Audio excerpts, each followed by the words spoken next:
And I think people are still coming on here. All right, now let's try the HERE part. Can we please take roll call? All right, Michael Baker, Here. Jesse Bank, Here. Todd Byrather, Here. Greg Francis, Here. Chris Neely, Here. Ryan Patterson, Here. Carol Shook. You see that Carol is here. Tim Williams. Doesn't look like he is here yet. Clifford Winger. Here. Thank you. Mary Winkus. Here. Council member Zapone or Kinnear. It doesn't look like either of them are here quite yet. See Councilmember Kinnear. Oh, thank you. Okay, I missed her. Okay, and we do have a quorum today. Okay, thank you. And I'm here as well. I'm Carol. All right, thank you. Hi, Carol. Thank you. Hello. Okay, greetings, everyone. And Chris, welcome. Nice to have you. We missed our discussion last time where we introduced everyone, but do you want to just take a quick minute to introduce yourself to everyone who's interested? Hi, I'm Chris Neely. I live over on the South Hill. Been in Spokane for a few years now. Came up from California, and I'm looking forward to trying to hold my oar here. Well, as a rower, thank you, and welcome. Congratulations, and we'll get to know each other more as we move through here. So let's start off with a public comment period. If anyone from the public would like to address the commission on a topic not on the agenda, feel free to speak up, please. I don't see anyone lurking. Okay. Hearing none, let's move into the briefing session. So the first item would be to approve the February 9th, 2022 meeting minutes. We heard a motion to approve, please. Move to approve. Second. Okay, we'll go Michael and Greg. Thank you. Any discussion or edits? All those in favor signify by saying aye. Aye. Aye. Any opposed? Aye. Nay? Okay, so approve. City Council report with Councilmember Kinnear, please. Thank you. Hi, everybody. Welcome, new people. Good to see you. Hope I get to know you a little bit better as well. So exciting news. I was honored to be included in an event at STA that hosted the governor last week. He toured the bus barn, refueled a new battery electric bus. And I know you're thinking, how do you refuel? But it was all electric, so it was very cool. And he rode one of the new buses. I did get to talk to him and to the group about TOD and the density opportunities that the two new bus routes will provide. And as you recall, one of the bus routes is the City Line, which goes from Brown's Addition through downtown to SCC. And the other one is going to be a BRT line that goes from downtown down Division to the Y. So it's a long space with so much opportunity for density and for creating a sense of place. So we're excited about that. SBA just got $50 million toward that project. So it's a go. Also, Terry Stripes is working on some MFTE modifications and soon she'll be streamlining our projects of citywide significance, that whole process. And I'm hoping to connect with her and work with her on that and help in any way I can. That's one of the development incentives that I identified, one of the 13 that I identified last year. So making progress on that. And for all of those of you who are tired of people speeding through our neighborhoods, our park zone camera legislation is still alive. Fingers crossed that it will pass and we'll be able to use this tool to slow down traffic around our parks. So stay tuned for that. And that's about it for me. Questions, anyone? Councilmember Kinnear, Go ahead. is that the HB 1915 or the other one? I don't know. Oh, okay. I don't know the number. I have so many numbers in my head, Mary, I couldn't tell you. Okay, because I was wondering, it was the one we testified on, but there was a Yes. similar one. Yeah, and I believe it's the one that we testified on. And it also includes, instead of the cameras being right next to a school, the street next to it, it includes the perimeter of 1 mile around the school. Oh, cool. So yeah, Thanks. I hope. Anybody else? Chris, did you have your hand up? Oh, okay. All right. Well, thank you, Councilmember. Thank you. Uh, Community Assembly Liaison Report, please, Mary. I don't have anything to report from Community Assembly because we haven't met since the last time we met here. Did meet last night with the Pet Committee, and they're looking at Randy McGlynn, who's in charge of CTAB or chairing it, is also chairing the Pet Committee now and is trying to see where there could be, I guess, intersections is what I'll call it. It still seems pretty vague, but I think there's folks who would like to see some of the various pots of money and various groups speaking to each other a little more frequently. So I don't know what will come of that, but that was last night's discussion. Okay. Any questions for Mary? Thank you, Mary. The president report, I want to thank the city council president, especially their council members, and then Eric Paulson and Brian McClatchy for engaging us and engaging with the legislature on some of the bills that we're moving through, especially the 1782. So we didn't ask for a legislative update this meeting like last time. I'll just give a quick overview because thank that I got invited to sit in on a couple of the meetings with the kind of workshop meetings with the legislators. I was glad the city took a position on it along with Seattle, and the bill died and it didn't make the cutoff on the floor.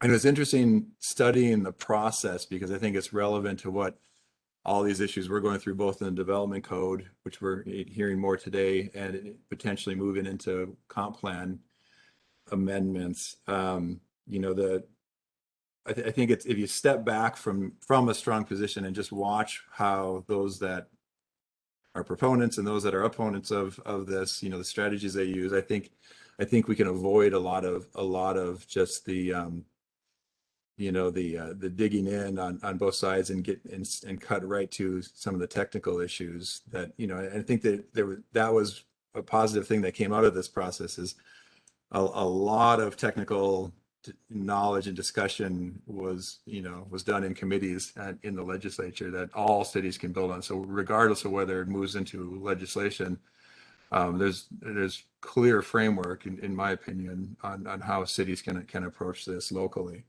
So with that, we were discussing in the leadership meeting just this last half hour about whether or not we can propose time, small bites, every meeting going forward. We agreed to talk about it a little bit more in the next 2 weeks, but if it shows up in the agenda next time, then we'll start to frame, little pieces of this so that we can study as a plan commission these topics as we move through the development code amendments and potentially comp plan amendments. So I'll leave it there. Anyone have anything to say? I know that I watched the study session a couple weeks ago with council.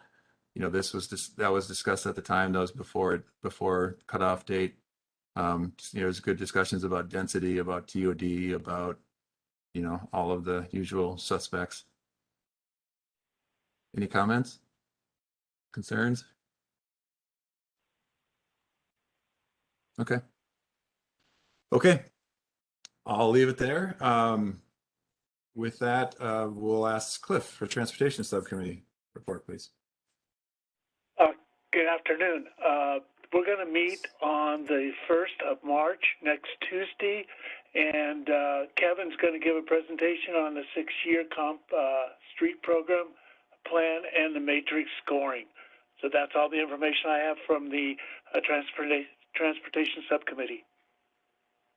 Thank you, Cliff and Mary. Is this the meeting where the rules will get addressed, or was that last meeting? It Go got ahead, done Mary. last time. That's what I thought. You reported that last time, so thank you. And as far as I know, unless there were objections, it was fine to fix it at the level of of subcommittee. Doesn't have to come to Plan Commission to, that makes sense. And I think the change is already on the website. Well done. Okay, thank you. Secretary report. Spencer, did you want to give this, or did Trill? Yeah, I can give this. Great, thank Hello you. from the new secretary. Greetings, Uh, welcome, yes. Yeah. A couple of things to go over. There was a question about APA memberships for plan commissioners. That is something that we can provide. So the department can cover that. It's a $68 membership fee, or $121 if we have a group. So I think I would guess we could just contact Jackie about that, and she'll coordinate that. Jackie, correct me if I'm wrong. We already welcomed Chris. Chris, you're, I guess, newer than I am now, so I'm not the first. I'm not the newest. There's also a short course on that's provided by Department of Commerce. This is, I think Jackie would have sent an email out to you with information. If she hasn't sent that, she'll send it out to you. The course is free, and it just gives you an overview of Growth Management Act and other state laws pertaining to planning. And it also includes some OPMA training, public meeting training. So we definitely recommend that, especially if you are new, but I think everybody could use a refresh on a lot of those topics. So that covers it for the Secretary's report. Great, thank you. Yep, Mary? Spencer, are you going to be able to cover liaisons to the Plan Commission as well as official Plan Commission members on the APA? I don't know for sure the answer to that question, but the group fee, if we can go with the group fee, which is probably going to make sense for us as long as we have at least 2 people interested, I don't think there's a limit on the size of that group. So I would assume we can include you in that, but I'll have to check and get back to you. I assume we have more than 2 people interested. Is that right? Just straw poll? Yeah. Yeah. And I'll add that if you have had an APA membership before, you can get in contact with Jackie. I think she has a way to look that number up. And Jackie just messaged me, I think, Mary, that you did have a membership in the past. So she can add you into that. Thank you. Okay, thank you. If there's nothing else appropriate for the briefing session, we can move straight into our workshop if Nate and Amanda are ready early. We are. Let me just- Greetings, welcome.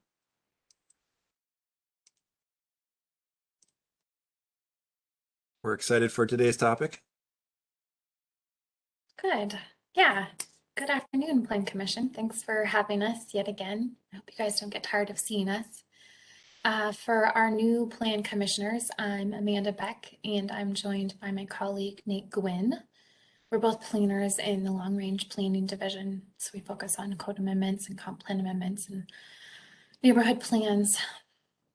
So today's workshop will focus on 2 code sections and the menu of options for possible code changes for each of those. We're discussing accessory dwelling units, or ADUs, and then lot size transition.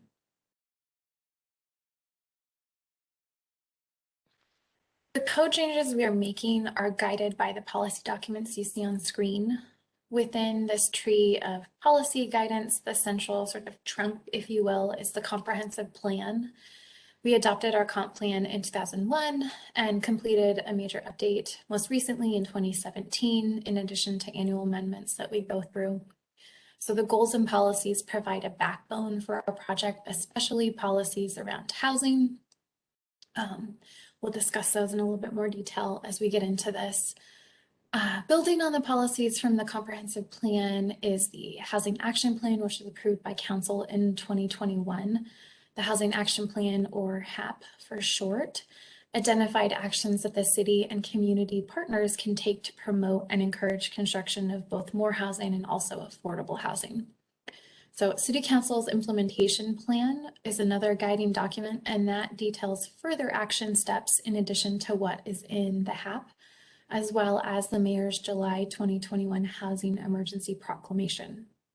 All of these documents have guided what sections of code were chosen for this first round of code amendments, and will continue to guide as we look at further code amendments as well. So the comprehensive plan's goals and policies are rooted in visions and values statements. On screen are the vision and values for the land use chapter, which have guided the city's growth since the Spokane Horizons comprehensive plan that was done in 2001. So clearly they're still very meaningful to directing growth in our community, since they're still core to how we're looking at it 20 years later. The performance objectives for the land use chapter kind of guide the general location for various uses of land, the population densities that we're looking at, and building intensities. You can see there's an emphasis on developing land within the city's core before going to greenfield sprawl, and preserving the natural beauty of our area while providing access to it, and having a community with a mix of uses that you could liken to a sort of 15-minute city. Although I don't particularly enjoy that phrase, the 15-minute city. It is very similar in ideas where you have a mix of uses. The plan's goals and policies establish a framework for future growth and development of the city. One of the chief land use goals is Land Use Goal 1 for citywide land use, and that is to offer a harmonious blend of opportunities for living, working, recreation, education, shopping, and cultural activities by protecting natural amenities, having efficient and effective public facilities and utilities, and carefully managing both residential and non-residential development, while also reinforcing that downtown is Spokane's vibrant urban center. So this goal is enacted through several policies to guide city action, such as those that you see on screen. Land Use Policy 1.1 directs the city to utilize the neighborhood concept as a unit of design for planning housing, transportation, and services and amenities. What we're looking at is a variety of compatible housing types being allowed in a neighborhood. So the housing assortment should include higher density residential units developed in small scale apartments, townhouses, duplexes, or rental units that are accessory to single family homes, in addition to detached single family. Or Land Use Policy 3.6 directs us to allow more compact and affordable housing in all neighborhoods. So we're trying to get at a city where you don't have to drive 20 minutes to work or to get to services, but at the very least can get some of your basic needs met within your neighborhood, or maybe a commercial center that's nearby, because we aren't creating pockets of single land uses. And this is important because that insulating of uses that aren't interacting together can really impact the cost of constructing housing, which Nate will touch on as it was discussed during the Housing Action Plan from last year. Thank you so much, Amanda, and good afternoon. I'm Nathan Gwynn with the city's planning department. From the Housing Action Plan, one of the ways that that document approached the proposed code changes, and we'll talk about that a bit more, but that goes back to a central question from the Housing Action Plan, which is how can the city encourage affordability for different income levels and different housing types, based on, in part, on this needs assessment that this is a part of. So I know some commissioners were involved at the time the Housing Action Plan was adopted and are familiar with this graphic, but it really shows how a four-person, from that snapshot in time of more current needs, a four-person household earning the area median income in 2018 could afford $1,630 $1,000 per month for housing. Yet the needs assessment found that just 31% of housing stock in Spokane consisted of duplexes, multifamily buildings, townhomes, and manufactured homes. So you can see that band there at the median income, 100% of area median income range is imbalanced because of that, because of the relatively lesser share of that housing stock in Spokane. So the range of housing options needed reminds us, that there's a range of income in the city, and that residents, relatives, and friends have a place in the neighborhood and in the city. It reminds us that the neighborhood and the city as a whole need more options. This is a community responsibility. There's more affordability for households at different income bands or at different stages of life, and that housing needs of residents will vary throughout their lifetimes and not just based on income. So that gets at that kind of behind the current snapshot of the greater variety. And then also there were 4 key priority areas in the Housing Action Plan. This suite of code changes focuses on this priority A, which is to the overarching goal here is to increase housing supply, diversity of options, and affordability for income levels. So there are other aspects of the Housing Action Plan. There are other players besides the city, besides local government, that influence the housing market. But that's where this range of code changes originates. And so, basically, strategies within this priority area include exploring and expanding allowed housing types to encourage missing middle housing throughout Spokane's neighborhoods. And strategy A3, so that was strategy A1, then strategy A3 is to continue to streamline and simplify changes to the city's permit process as necessary. And that it also includes a special strategy on accessory dwelling units as well. So shaping Spokane housing is really envisioned as this next stage in implementation under the umbrella of both the Housing Action Plan and the Shaping Spokane Comprehensive Plan, acting on strategies that were identified in these documents, addressing changes needed to the city code and processes so that we can approach housing as a continuum of options for residents of all income levels and life stages. And that does mean a variety and affordability as well as housing type, from single family detached to larger multifamily. This first phase of code amendments, these changes focus on these particular housing types that are part of this continuum of housing options. So looking at increasing the mixture of types that are permitted, and this highlights how we're focused on single family detached, residential compact, accessory dwelling units, duplexes, and attached houses, as these housing options are all part of this package of changes. And that, again, does not change the ability to build a single family dwelling in any of the areas where they're currently permitted.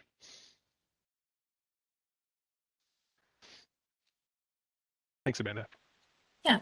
So this slide highlights the overall scope of the Shaping Spokane housing project, particularly calling out that today's focus is on accessory dwelling units and lot size transitions.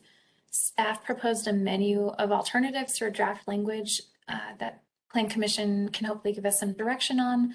And of course, as we mentioned last time when we updated you on the process, there is still time to make changes or explore additional options for draft code. So if we're unable to make it through all of the code options today, because there are quite a few, we'll just continue that discussion at your next meeting. And then one last slide before we get into the meat and potatoes. We just wanted to highlight the touch points for public engagement and education we've been building into the process. Public comments from residents and professionals have been informative for us and certainly helped to frame what sort of alternatives we craft for the code sections. Most recently, Nate and I were at the Land Use Subcommittee last week and had a really lively Q&A session with them. So, on to the meat and potatoes. Section 17C 6.110.200 or lot size has a subsection which calls out specific transition lot sizes when a subdivision of 2 acres or greater occurs in the residential, agricultural, and residential single-family zones. We've heard from the development community for a while that this section of code doesn't seem to be yielding its intended results and certainly makes achieving allowed densities more difficult. So outlined on screen are the 3 alternative options included in your agenda packet. Option 1 would be to eliminate this requirement altogether. This option is supported both by current planning staff and the development community and would make the Unified Development Ordinance more straightforward for users. It certainly would be easier to implement. Option 2 would modify the existing standard if it is decided that we should keep the requirement. And then option 3 is only a small tweak to the requirement to attempt to rein in the number of lots included in the averaging. So the existing standard functions as a sort of formula. For a 2+ acre parcel, there is an 80-foot buffer around that parcel's boundaries in which a lot size transition is required. The lot size transition is dependent on the lot sizes of the existing RA or RSF lots around it. So in neighborhoods where lots skew larger, the lot size transition cannot be smaller than 7,200 square feet, assuming that the average is above 7,200 square feet. One caveat being that lots greater than 11,000 square feet are not counted in that calculation because obviously they would skew that average a little bit higher unnecessarily. In neighborhoods with a more walkable block structure and a mix of lot sizes where the average is less than 7,200 square feet, that lot size transition can be either the average or 7,200 square feet. So staff believe that the proposed removal of the requirement better encourages efficient subdivision of land for more lots and therefore more units rather than larger lots and fewer units, which is in line with policies from the comprehensive plan. This example from Tangle Ridge Estates plat kind of highlights what current language leads to. So that area is zoned RSF, so lots could have been as small as 4,350 square feet, except that the lots platted in Eagle Ridge, which is the lower bottom of the image, average about 8,200 square feet, where it butts up with the mother parcel for the subdivision. It seems like the intent to facilitate compatible development and consistent development pattern can sometimes create this situation where developers need to meet a minimum threshold, and they do this not necessarily through making the lot width the same, but by adding lot depth so that they can at least get to that higher number of units while still meeting the code requirements.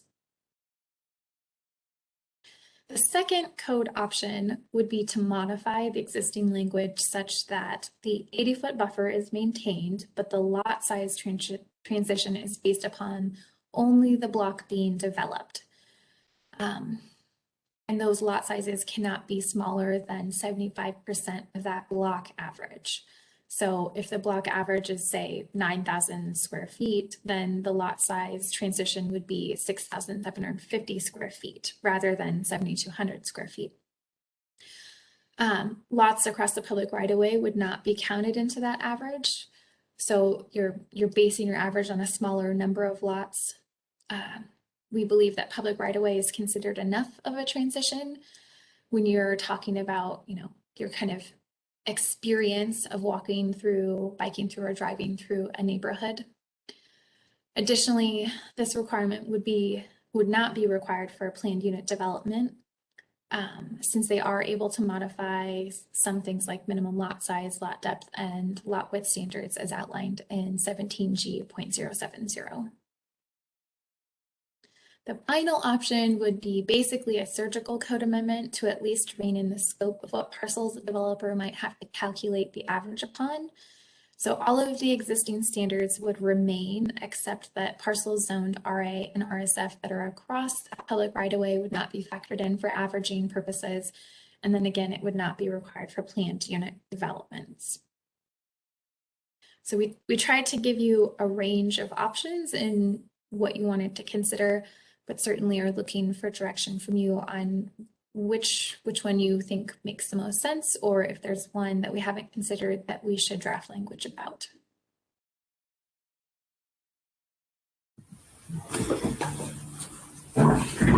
Tim?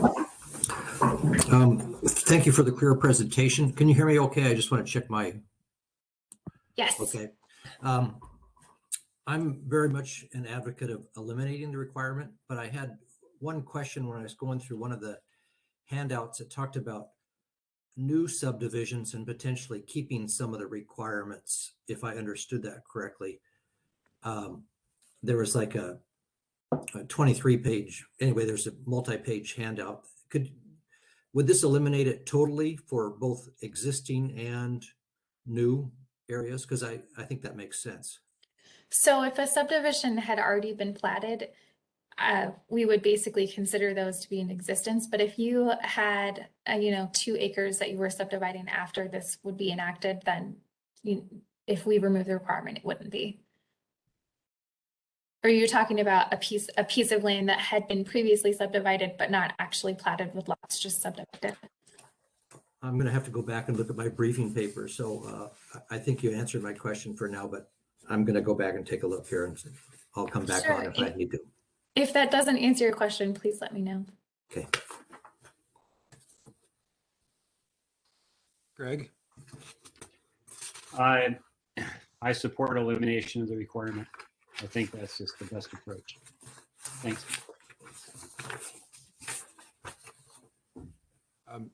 I do also, but Amanda, Nate, do you have a preliminary staff recommendation, or do you don't want to at this time state that? So the staff preference is to eliminate. It's a lot easier to administer for the current planners without having that requirement.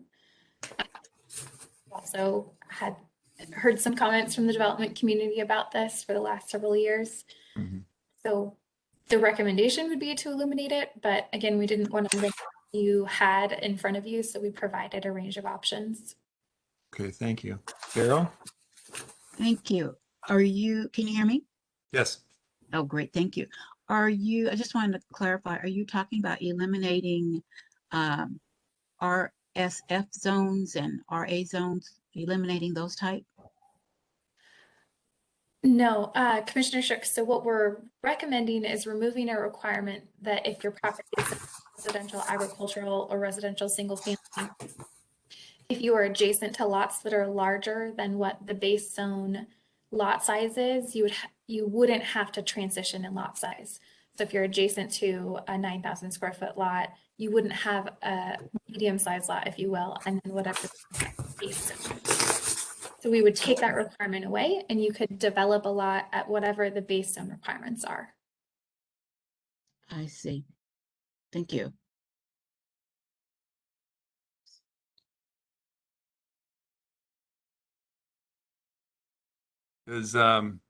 Ideally, we just kind of go around if you have an opinion on this, or if anyone wants to start by making an argument for 2 and 3, might be a good counter.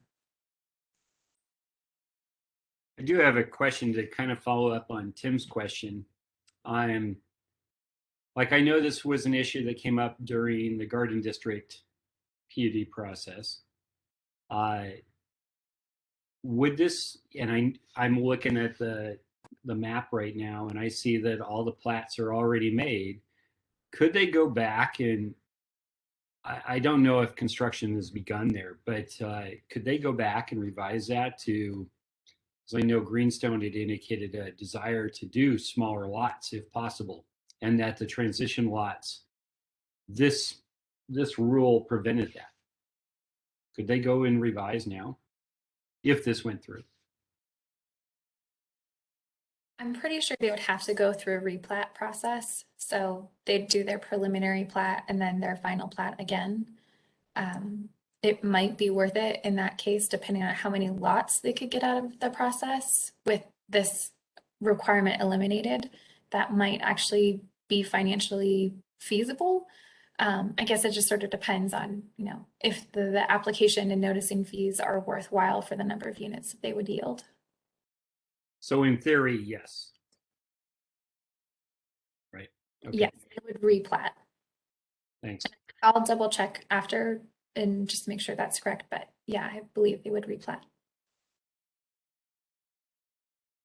So maybe I'll try to stimulate the conversation here by, what would arguments be for having any of these transition zones? And I think when my question to everyone is, when you hear the word transition, do you think of transition looking from a satellite on a 2D drawing that is a certain patterning, or do you think of transition as experiential, on the ground, walking down a sidewalk, and somehow this is needed for, quality of the built environment?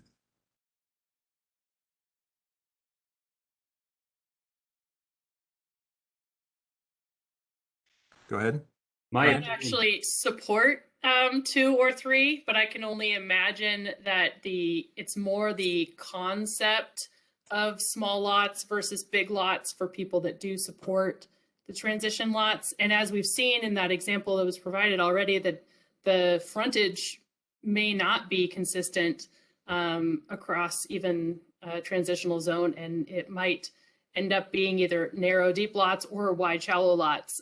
So your walking experience is not guaranteed whether or not these transitional zones exist.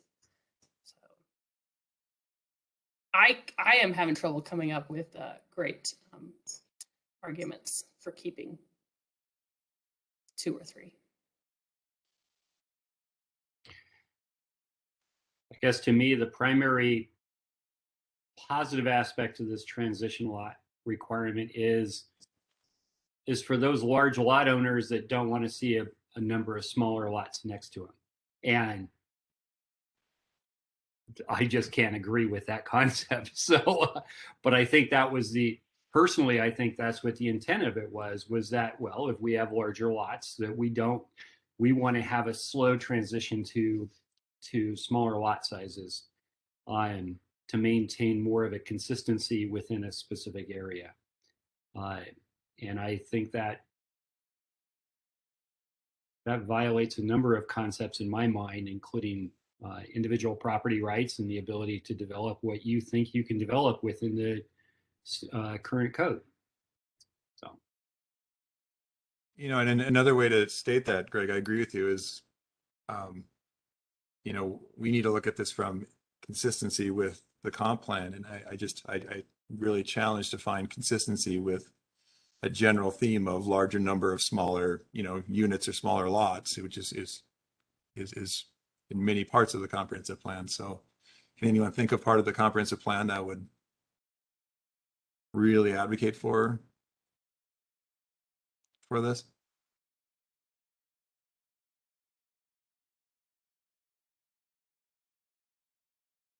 Okay.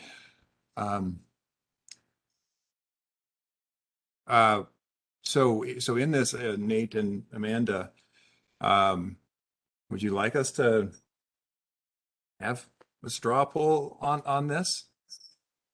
Would that help move you forward? President Bayreuther, I think it could just give us a little bit of extra brain power to focus on some of the other code sections, but certainly if Plan Commission members would like to continue with the menu of options moving forward towards the public hearing, we don't have to force you guys to make a decision.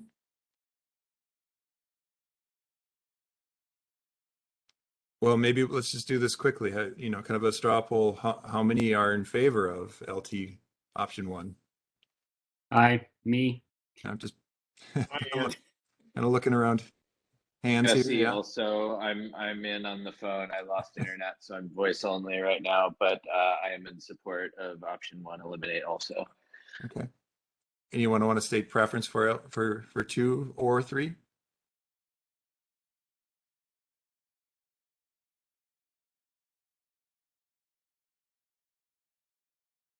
Mary, this is an official vote, so please speak up. I know you're holding back. I can't hear you though. You're muted, I think. Get my fingers off the keyboard. I don't have a problem with it, but I think Councilmember Kinnear brought it up before.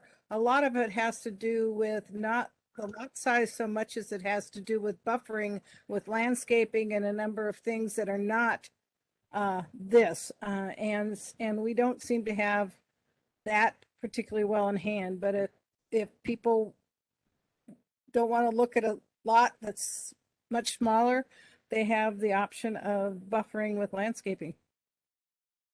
So if I rephrase what I think you're saying is this isn't the right place to deal with that matter anyway. No, it's not. But I mean, there are other ways to compensate for this other than a long transition on lot size. You can also buffer other ways. That's a good point. Thank you. Okay, well, maybe that's a clear recommendation from the Plan Commission, if that's helpful. That is very helpful. Thank you. Thank you. Well presented. Well, I'm going to turn it over to Nate to talk about our housing chapter and then get into accessory dwelling units. All right. Thank you so much, Amanda. Yeah, thank you for that discussion. I think just turning back now to the housing, element of the comprehensive plan and going back again to that 1996 visions and values document that the city adopted that generated the goals and policies of the comprehensive plan from these. Looking at them, the vision of affordable housing of all types will be available to community residents in an environment that's safe, clean, and healthy. This gets more focused on the discussion of the housing types, and so these values describe the specific performance objectives that are listed out for the housing element and guide the future housing availability, affordability, and mix. As part of this is keeping housing affordable, of course, and then also encouraging and maintaining pride in home ownership, developing a good mix of housing types, and remembering to encourage housing for the low income and homeless throughout the entire city, and preserving existing houses and rehabilitating older neighborhoods. So wanted to make sure we reviewed those, and then some specific comprehensive plan policies to call out include, we see reflected here the growth management in these policies, the Growth Management Act's planning goal for housing that provides that communities plan for and accommodate housing that's affordable to all economic segments of the population, promote a variety of residential densities and housing types, and encourage preservation of existing housing stock. And as part of that, housing choice and diversity for all income levels and diverse housing needs, as well as a wide distribution of housing options under policy H118, which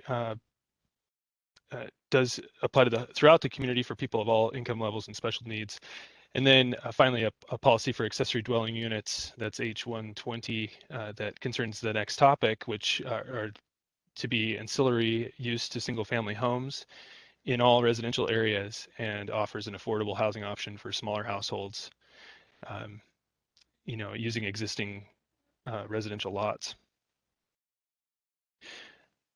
And so each residential zone, I just thought I'd share this. This is from the city's webpage, kind of describing the different housing choices that are available in all of the zones. So each residential zone allows many different types of housing, and this code amendment package basically focuses on the items that are kind of highlighted here by these graphic icons that would alter requirements for some of these housing types, such as accessory dwelling uses, accessory dwelling units, attached houses, duplexes, and single family development.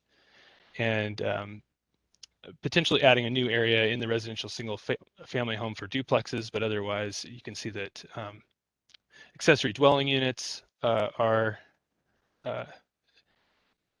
allowed in all residential zones already. And then most choices, like accessory dwelling units, most choices are allowed. So the key point here is that other choices are allowed, and single family development, again, will continue to be allowed. So turning next to the accessory dwelling unit and Nathan, provisions. May Yeah. I interrupt your presentation and ask back on that last slide? Yeah, let me back up a little bit here. There we go.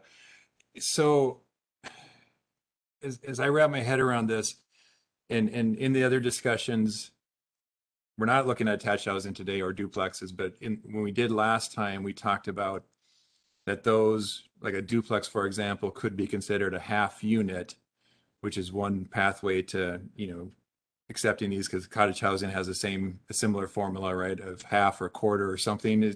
Do I have that correct? That is correct.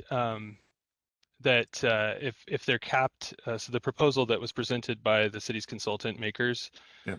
at your January 26th workshop was to introduce a cap of 1,200 square feet per duplex unit, and to consider that, if that were to be the case, to consider that a half of a unit for the purposes of density.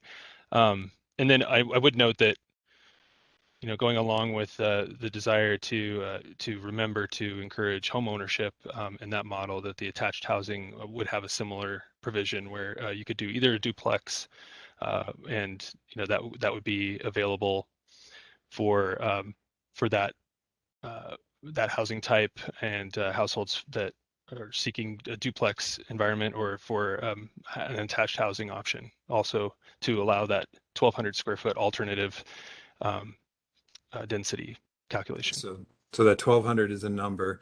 And then cottage housing, is it similar? Are those considered half units or quarter units? Because again, the concept being they're smaller units, therefore we can justify calling them half or quarter.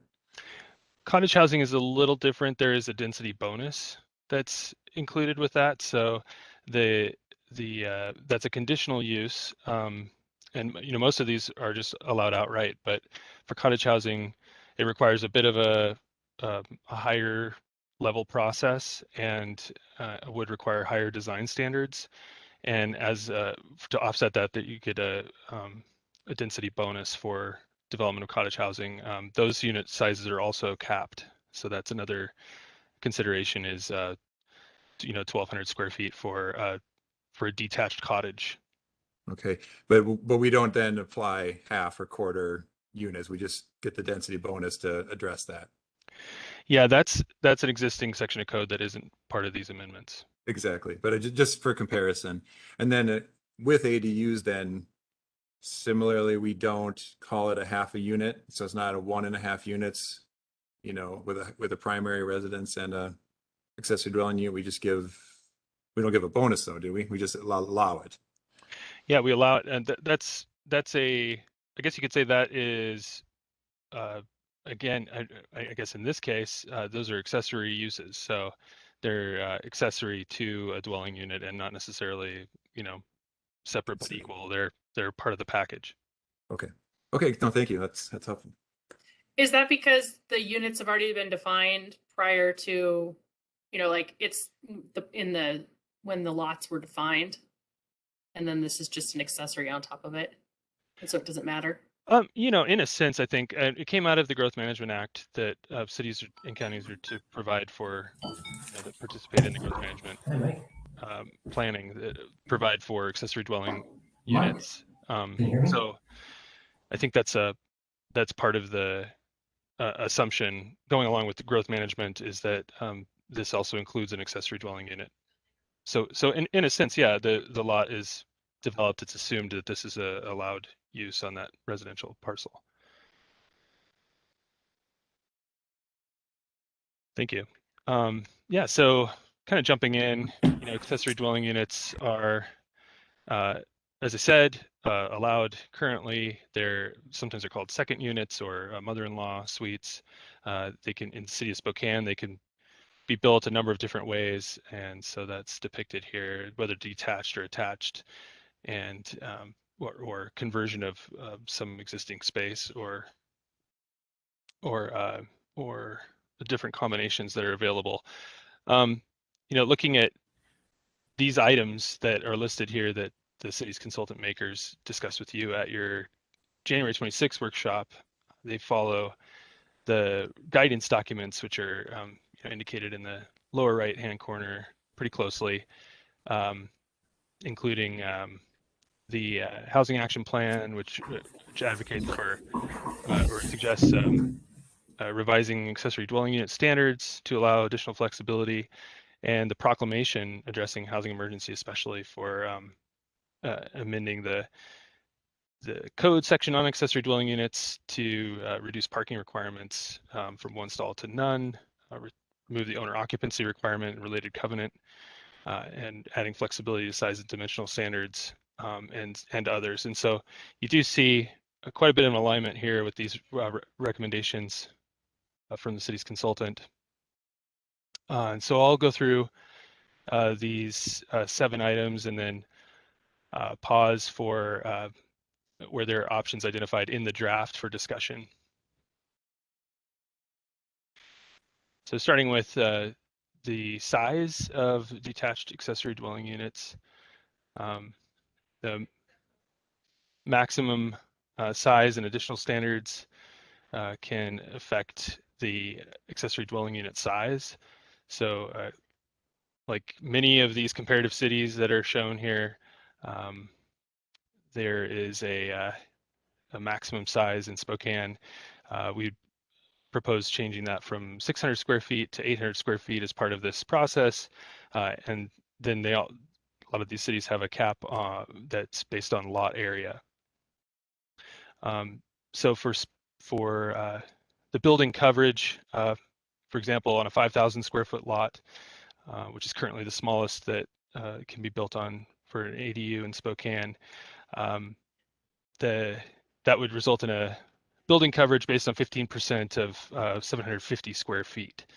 So for smaller lots, the additional coverage would allow larger detached or potentially attached accessory dwelling units. So in other words, I'd be retaining 15%, which would prevent large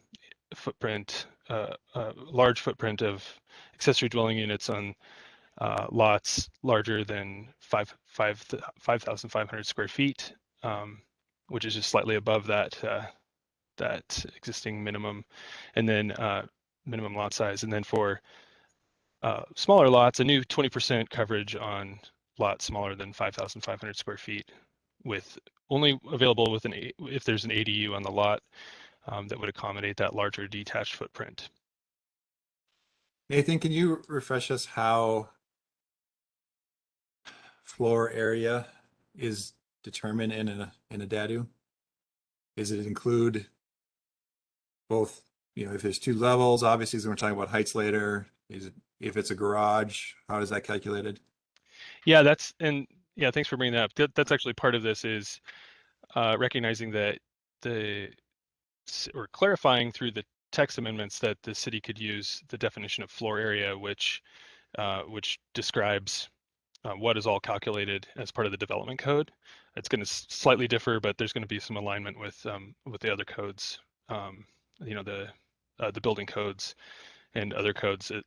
So that does have an exception for basically basements, where the floor is 4 feet below the grade of the nearest right-of-way. And so recognizing that there is a desire by a lot of potential applicants, prospective ADU, I guess, developers, but often, just a homeowner who wants to convert their basement, and it might exceed the existing 800 square foot internal ADU maximum. And so clarifying that basements can be converted, the entire basement, because that doesn't count toward floor area usually. And then there's also standards for, again, it's a defined term, but it calls out areas in the attic spaces that have a ceiling height less than a certain height, and then mechanical areas. Garages are excluded from floor area. So this would be 800 square feet, exclusive of a garage or any concern for basement space. But for example, I'm sitting in an ADU right now. It's a garage. There's a garage door right there. Oh, really? And it's 22 by 28, so it hits a 600 square foot, floor building coverage, right? Okay. With an attic, occupied truss space up above. But so I'm not clear though how I would even calculate this floor area in this type of condition. Am I not allowed to frame in the garage door and, because then I'd be over 600 square feet, for example. Yeah, is it a permitted ADU? I mean, that would be, that would be, if there's no other living space outside of the room you're in, or the space you're in, then that's counted as part of the floor area. But the edits to the text would further clarify which spaces counted or excluded. So if you frame in the garage door, that's no longer a garage. I guess that could be a consideration. Do anyone else have questions of floor area? Yes, Ryan. Well, I feel like the two numbers, whether it's the square footage of the ADU or the lot coverage, are a little bit in conflict with each other, just in that what is it that we're concerned about? Are we concerned about the amount of building structure that is developed on the lot, or are we concerned about how many square feet people have to put their couch or their bed in, and thereby how many people could be living there, kind of deal?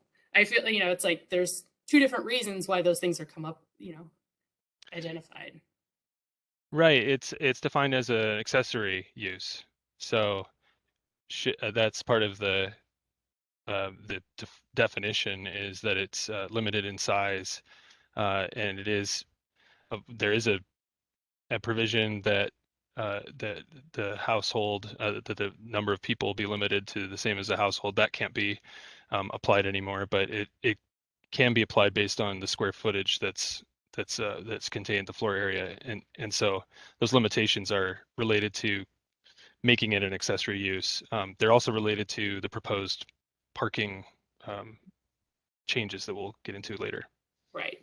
I mean, I understand where they're coming from. I just wanted to point out that I think that there are two conflicting points being brought up here, whether it's, land use, coverage, because if it's above a garage space, I mean, the lot was already developed potentially for that space. And so it should be, maybe it doesn't matter because it's already above a garage kind of deal. Yeah, and the building coverage is already limited for accessory structures, and that helps prevent the accessory structure, whatever it be, from becoming more prominent on a parcel. But in this case, accessory dwelling units have always been regulated the same as any other accessory structure. So it wouldn't be, there wouldn't be a second thought of adding an ADU on top of your garage if that were practical, because the accessory structure coverage is still met. But in this case, we're looking at increasing the size of that detached accessory dwelling unit and also lowering the minimum lot area, so that then we start running into conflicts in those smaller situations with the existing standard of building coverage. And this is all related to the fact that we don't do stormwater development review on single family duplex units, and so there's an assumption that get retained on site. So there's different ways that the building coverage is controlled. Yeah, Commissioner Williams. In looking through the comments, there was one developer from Coeur d'Alene who said, go for 1,000 square feet. And then on the Jim Frank comments, he said there should be no maximum size for an ADU. It should just be covered by the overall development standards for that zone. And I wanted to clarify with that. Does that just mean you have a certain ratio of, buildings to lot, and that should be the overall limitation, whether it's ADU or the house? Because that makes things a lot simpler. So I wanted to ask about his recommendation there to not have a square footage limit, but rather have it just be covered by the underlying zoning. Yeah, there typically is a square footage limit, or sometimes you see a percentage of the primary unit. So you see like a 70%.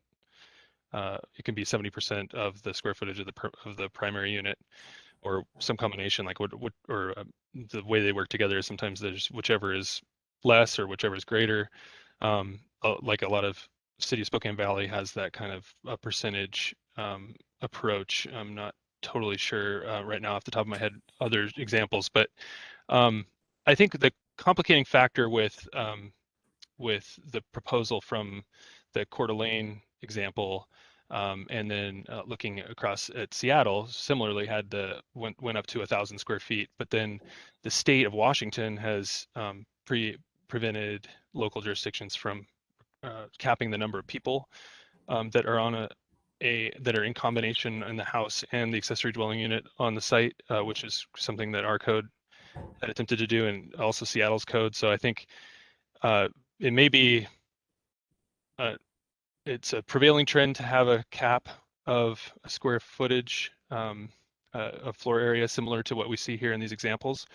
And then also it's kind of a Washington phenomenon that just relatively recently can't regulate a household by the number of unrelated adults who live there through a development regulation like this. It has to be done through building and health safety or health codes. So if I could clarify though, Nathan, and thank you for that, but if there were no standards for a maximum size on the ADU, what then would be the controlling factor for how much of the lot could be built up between the house and the ADU?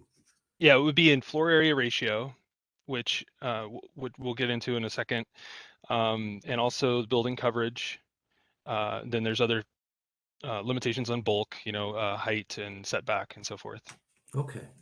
I do think there's a compelling argument for not having a maximum size if you have other factors in the code that are regulating the floor area ratio and height. So it's just something I would like to explore more as I learn about this. So thank you. I'll just add really quickly. It sounds like, I think, Tim, the way you summarized it is right. That there are, and the way Nate's described it is accurate. There are other areas in the code where this is controlled for. I think what would be helpful as you're discussing this, as far as us preparing a proposal that eventually comes to you, is knowing whether that's an increased limit is something that we need to consider. This number 800, as you can see, is just sort of similar to what other cities are doing, but there's no reason that we couldn't consider something larger if that's something that is important to the Plan Commission. So I just wanted to make that clear that this is not, this limit did not come from on high and is certainly up for discussion amongst all of you. Thank you. It looks like there's a couple other questions. Commissioner Shook? Hi, thank you. The accessory dwelling units, do they cover property tax as well? Is there a property for them as well? Yes. The improvement is subject to the same taxes as other types of property. Is it residential? Yeah. Okay. All right. Thank you. Yeah, you're welcome. And Commissioner Neely? The square footage requirement that we're talking about here, I just want to make sure we're framing this, give the phrase correctly.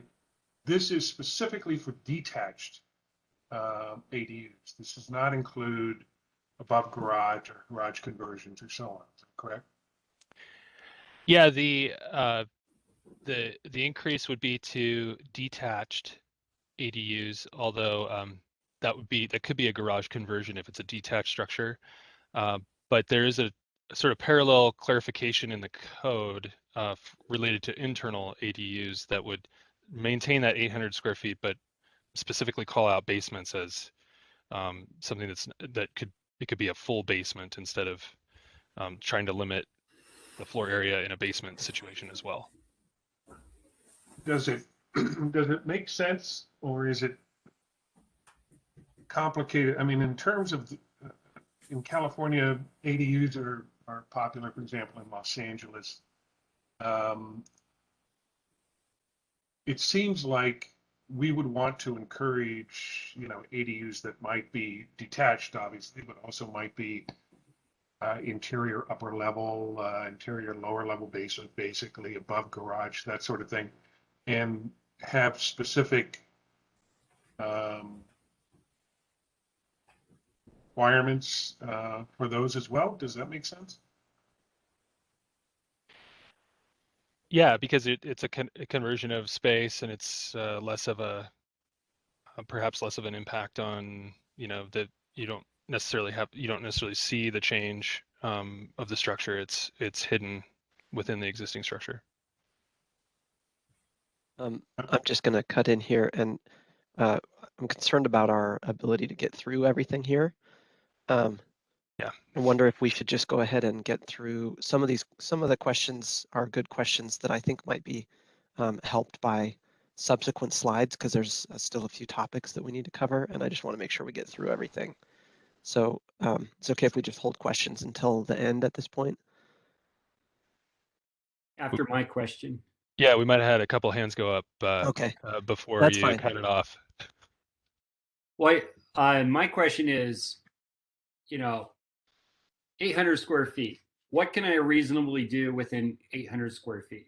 Can I put in, as I look at an ADU, can I comfortably put in a 2 smaller bedrooms and a small kitchen area and a bathroom, and that would help me as far as context. That could I do 2 bedrooms in even a 600 square foot one versus an 800 versus larger? Because I can understand the concerns about going larger than 800. So. Yeah. That's a good question. I think the 800 square feet is enough in most circumstances for a 2-bedroom situation, but they would be small bedrooms. A 10 by 12 bedroom is 120 square feet, for example. So Commissioner Bank, did you have a question, or should we try to? I did, and I can go relatively quickly because I know we need to keep moving here. Thank you, Spencer, for keeping us on track. Yeah.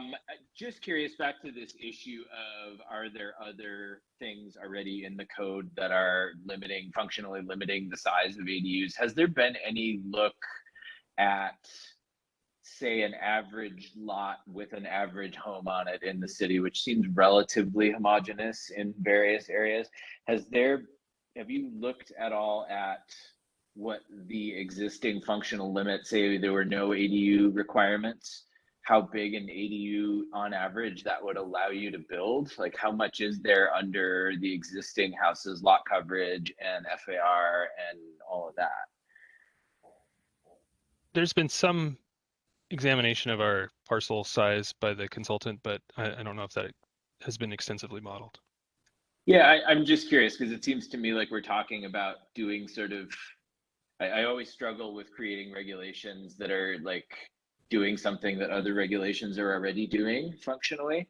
And so just curious as to what the delta between this 800 square foot ADU and what one might be able to achieve in the absence of any ADU limitation, and just back to the baseline entitlement for the house. Is that making sense? Yeah, I think those numbers could be generated fairly easily. I think this is, I think maybe part of the concern, maybe there's areas in the city that are probably more prone to ADU development than others, and so thinking about other limitations that are needed just based on making these changes and then seeing what happens. And so right, and I hear you, but what I'm arguing is we've got lot coverage, we've got FAR, we've got height bulk standards. Isn't that enough, just as a thing to think about? And I'll cede the floor. Hey, I'll jump in quickly here. So thank you, Director Gardner. We absolutely will we'll let you get through the presentation. Just polling, so the agenda, I think there's the commission does want to talk about this a lot. From a commission standpoint or from your staff standpoint, is anyone opposed to going over our 3:30 time on the agenda? that's fine with me. Okay. Yeah, I think discussion would probably be fine to extend beyond that. If we can just get through the rest of the presentation, then hold the discussion till then. That's probably the best way to go forward. Perfect. Okay. Thank you. Yep. Yeah, thank you. So yeah, get kind of a related topic, looking at the minimum lot size, that does impact where accessory dwelling units can be built, and opening that to, again, that there's that currently 5,000 square foot standard that allows for the building coverage currently at 750 square feet, which is larger than a detached accessory dwelling unit is allowed.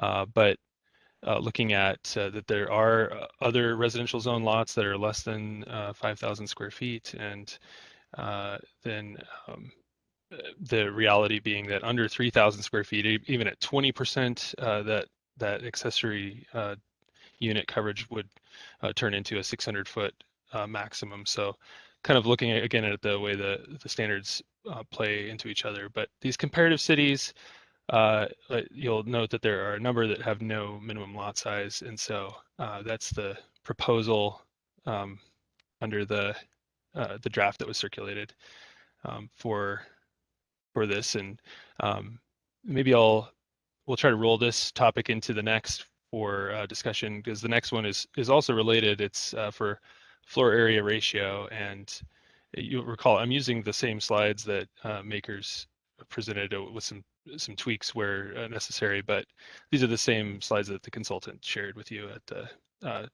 January 26th workshop.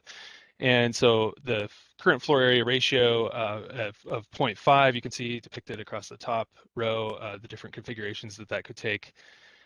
That's the current floor area ratio limit in residential single family zones and residential 2-family zones. So that's kind of where the current limit is.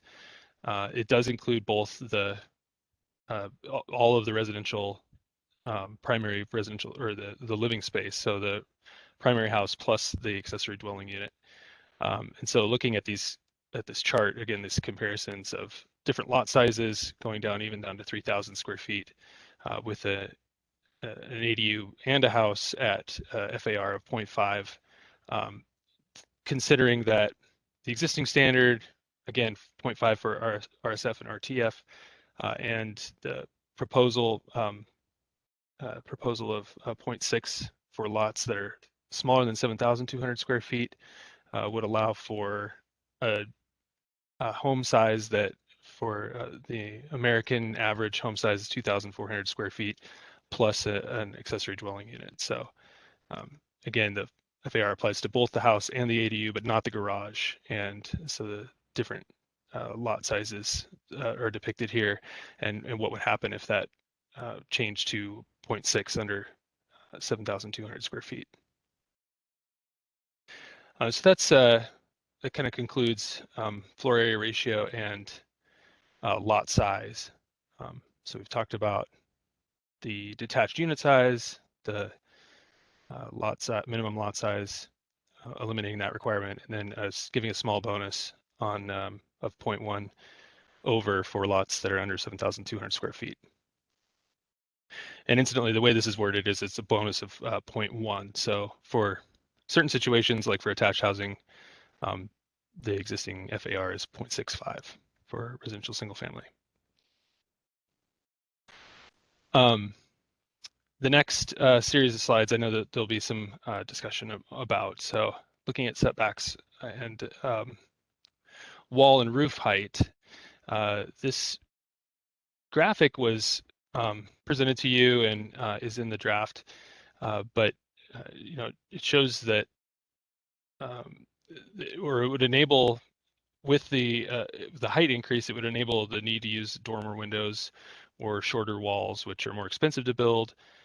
But we wanted to put this question to you, to the Plan Commission: is the setback plane a concern currently? That would cause, as it's noted here, to cause a roof line orientation change to the street if it's within 10 feet of the lot side.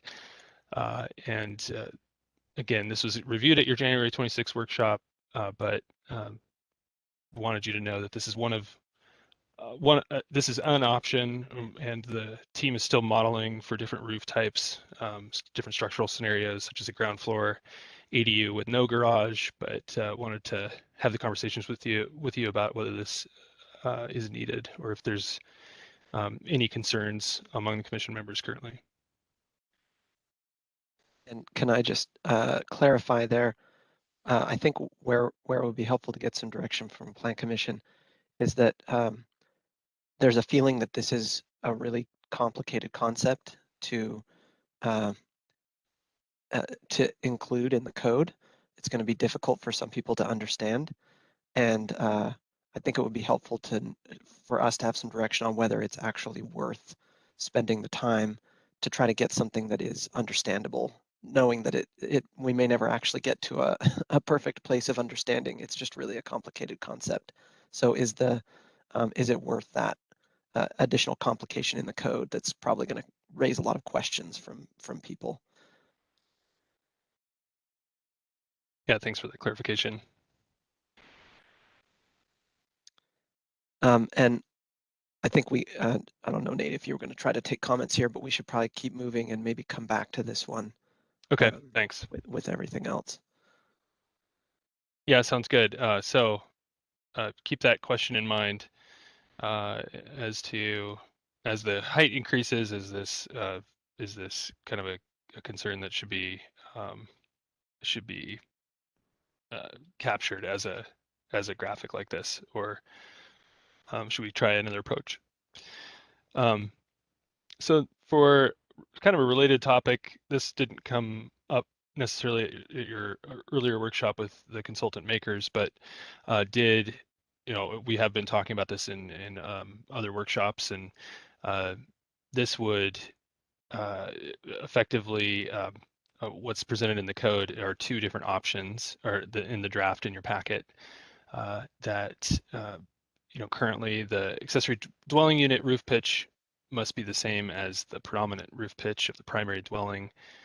Draft option 130A7.1 would remove the pitch requirement completely, and just strike that requirement, not have to have all of the accessory dwelling units on a block could be different from the primary roof pitch of the primary dwelling. Or draft option 2 being to only remove the roof pitch requirement on visible street frontage, such as a corner lot. And so that would could potentially include this graphic that the city has prepared to kind of describe how this might play out. So you can see the corner lots retain this predominant roof pitch as the primary dwelling, while the inside lots are allowed to have a different roof style depending on what's desired. So looking for some input on this, some preferences from the Plan Commission members. If we have a couple of brief statements, that'd be fine. Otherwise, I can keep going. Commissioner I've Banks. got one. So on the face of it, I struggle with different treatments of different houses on a parcel. Like I see what it's getting at. I tend to come down on the side of a little bit of architectural variety and allowing things to sort of gestate as they normally would. But I know that this has been a real pain point for neighborhoods, and really concerned about sort of keeping with the aesthetics. So I guess, I would lean to either remove completely or treat everybody the same, rather than this sort of differential treatment. I think as a higher level question, and I'll just ask this question and let it go, similar to my previous question, is this notion of a wall height and a peak height, therefore describing some sort of buildable envelope, sufficient to do what this roof pitch requirement is trying to do? You can't really do much of a flat roof within that buildable envelope unless you want to have a single story thing, which isn't going to be visible from the street. So, I wonder how many extra regulations we're sort of piling on, or how much extra complexity we're piling into this process that we're trying to encourage rather than make more opaque. Hey, Nate. Yeah. I think the commission probably has a lot to say about this one. So maybe we should probably push forward and then circle back. Okay. Sounds good. If everyone's okay with that. Yeah. Sounds good. Thank you. Thanks for your help there. Yeah, so kind of continuing the list, these two we'll take together. This is items 5 and 6 for related to owner occupancy. You know, changing the owner occupancy requirement could have a large effect on the accessory dwelling unit production, as it was reviewed with you through January 26th workshop. And other communities are trending away from this requirement, and seeing, you know, post change, they see an increase in production. So the city's consultant makers had presented these recommendations, which sort of help thread the needle of the varying direction from the Housing Action Plan and the other guidance documents on this topic. You know, again, 5 is to remove that occupancy requirement that an owner live in either the ADU or the primary dwelling somewhere on the lot. Just remove that altogether in the residential 2-family, residential should be a residential multifamily and residential high density zones. And then as far as the residential single family zones, residential agricultural zone, then require that owner occupancy for 3 years following construction. So that would still be a modification, wouldn't require permanent owner occupancy, but it would phase that owner occupancy out. So in your draft, the draft options that we have identified in your agenda packet, we have 3 this time. So there's 1, obviously removing the owner occupancy requirement completely. So there would no longer be an owner occupancy requirement with an accessory dwelling unit anywhere in any zone where they're allowed, or the second option being to remove the owner occupancy in all residential zones except for short-term rentals. So if there's a short-term rental on the property, it would continue to be the same as it is currently. There has to be for all accessory dwelling units currently, there's an owner occupancy requirement. So if there is a short-term rental, that would still stay the same. And then the third being that time requirement. That's the one that would, like the first one, it would eliminate the owner occupancy for the RTF, RMF, and RHD zones, but it's aligned with that consultant proposal ADU 5. But also the third option would propose to phase out that occupancy for after 3 years. And continue to require owner occupancy for the duration of short-term rental if there is one of that use in those zones. And this third option would require the most elaborate continued tracking.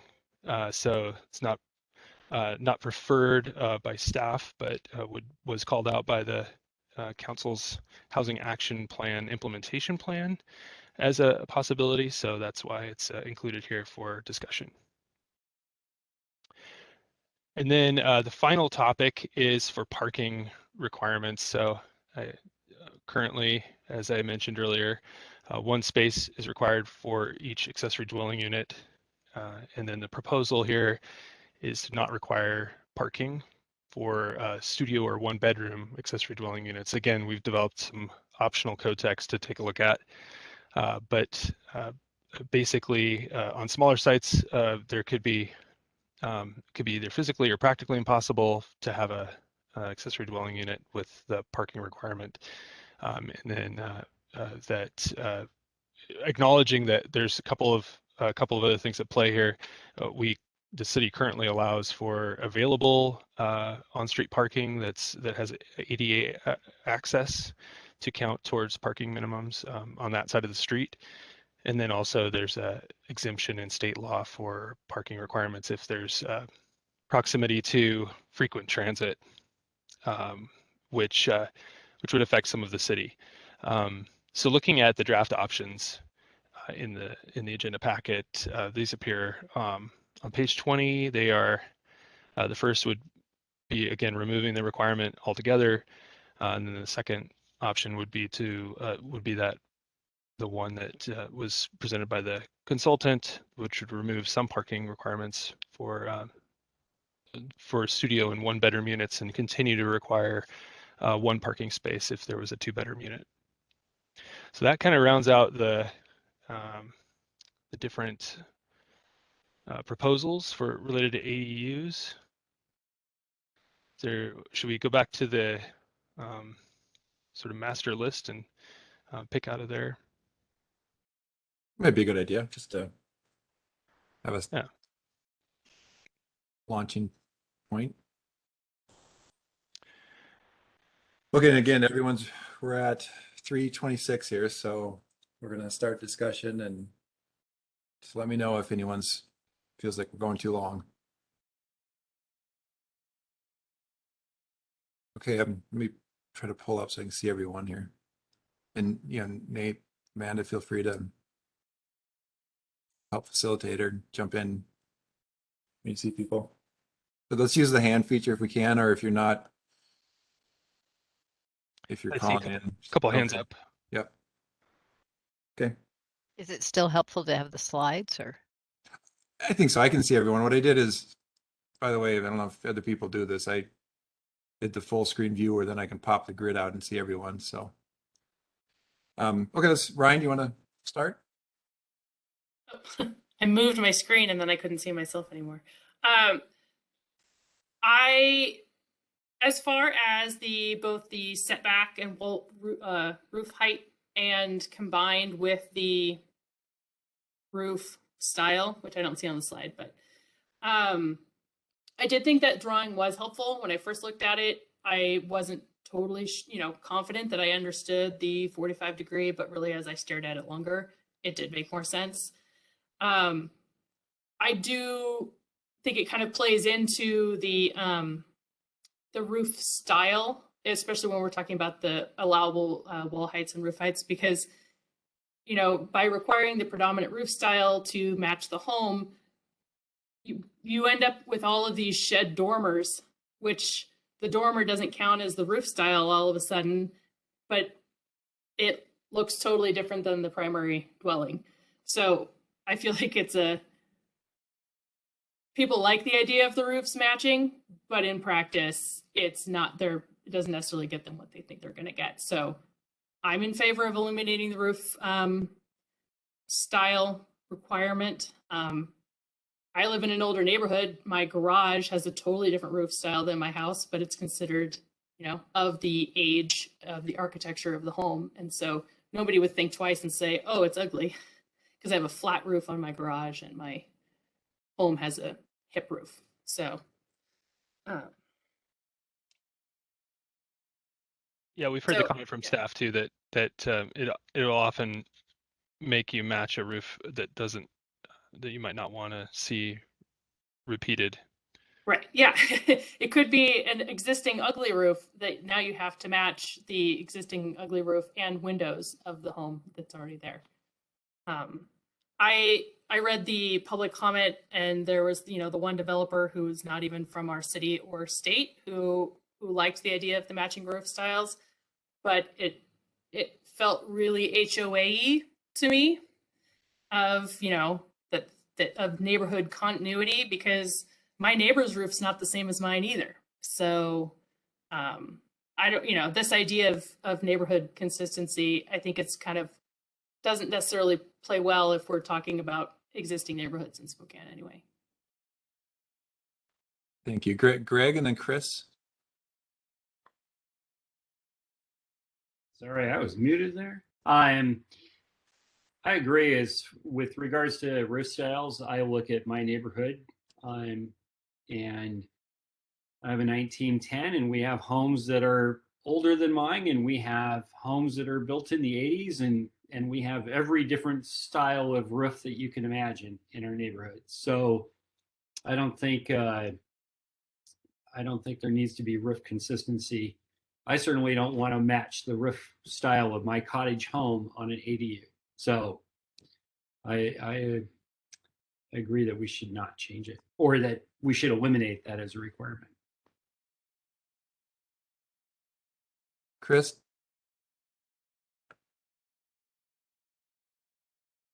Yeah. So the couple of things, the roof line thing, I go along with. Why perpetuate ugly? And as long as it passes inspection, structurally safe, is that really something that, you know, should be written into the history of Spokane, right? So I'm in favor of saying, let them do whatever they want, as long as it can, building folks are okay with it. Parking is, parking's a concern of mine. I've seen this done in California. People will convert a garage into an ADU, and then where do they park their car? Where the family park their car, and suddenly front yards become parking lots. There may be other restrictions, of course, in Spokane that would preclude that. And the city of Seattle actually did a study and found that ADUs added an average, if memory serves, of 0.93 cars per 6 blocks, which is not unreasonable in terms of, you know, street parking, that kind of thing. My biggest question mark here is around how well defined this is in terms of the different types of ADUs. It seems like it's really primarily focused at detached ADUs and doesn't seem as rich in terms of its consideration for, you know, interior, upper level, garage, above garage, garage conversions, and there's some basement stuff here. But if we're going to beat the housing thing, I think ADUs are going to be center of the bell curve. But we have to give the public clear options around the types of ADUs that can be leveraged here. And my feeling right now, based on these slides, is that we haven't done. Thank you, Chris. I put my hand up just to get in queue. I'll make a quick comment, then give it to Carol. Yeah, the roof, you know, I think we got to take a stance from grounding this in the quality of the built environment, and does putting a, you know, essentially prescriptive requirement on roof form based off of what is on that site, you know, does that really improve the environment? And so I'm really opposed to that roof form. One, it's a matter architecturally of a different scale. It doesn't mean if an ADU is going to be a different scale than the primary residence, then it really is a design decision on what is most appropriate, you know, to improve the quality of the built environment. So that's kind of point one. Point two on form is that, and full disclaimer here, I'm in the business of design and manufacturing of modular buildings. So we do ADUs in California, Oregon, Washington, and demanding, you know, that you match some sort of roof form takes prefab completely out of this, you know, and out of the equation here, or at least in terms of the roof. And it's just not, it's not how we get to, you know, cost reduction and scaling of these types of housing options. So I have other comments I want to touch later on, you know, the underlying dimensional standards are already in place in FAR and so forth. So that also kind of informs, you know, some of the discussion when we get to heights and setbacks and so forth. But I'm going to pass it to Carol, please. Oh, thank you. On the roof design, I like things in order, but, you know, I don't think it's that important on a ADU roof. I think it's more important that people are individuals and they design what they like and they enjoy in their home with their home. And it's not an apartment or a PDU that where everything needs to look the same. So I think it's okay to eliminate everything, all of the roof designs looking the same.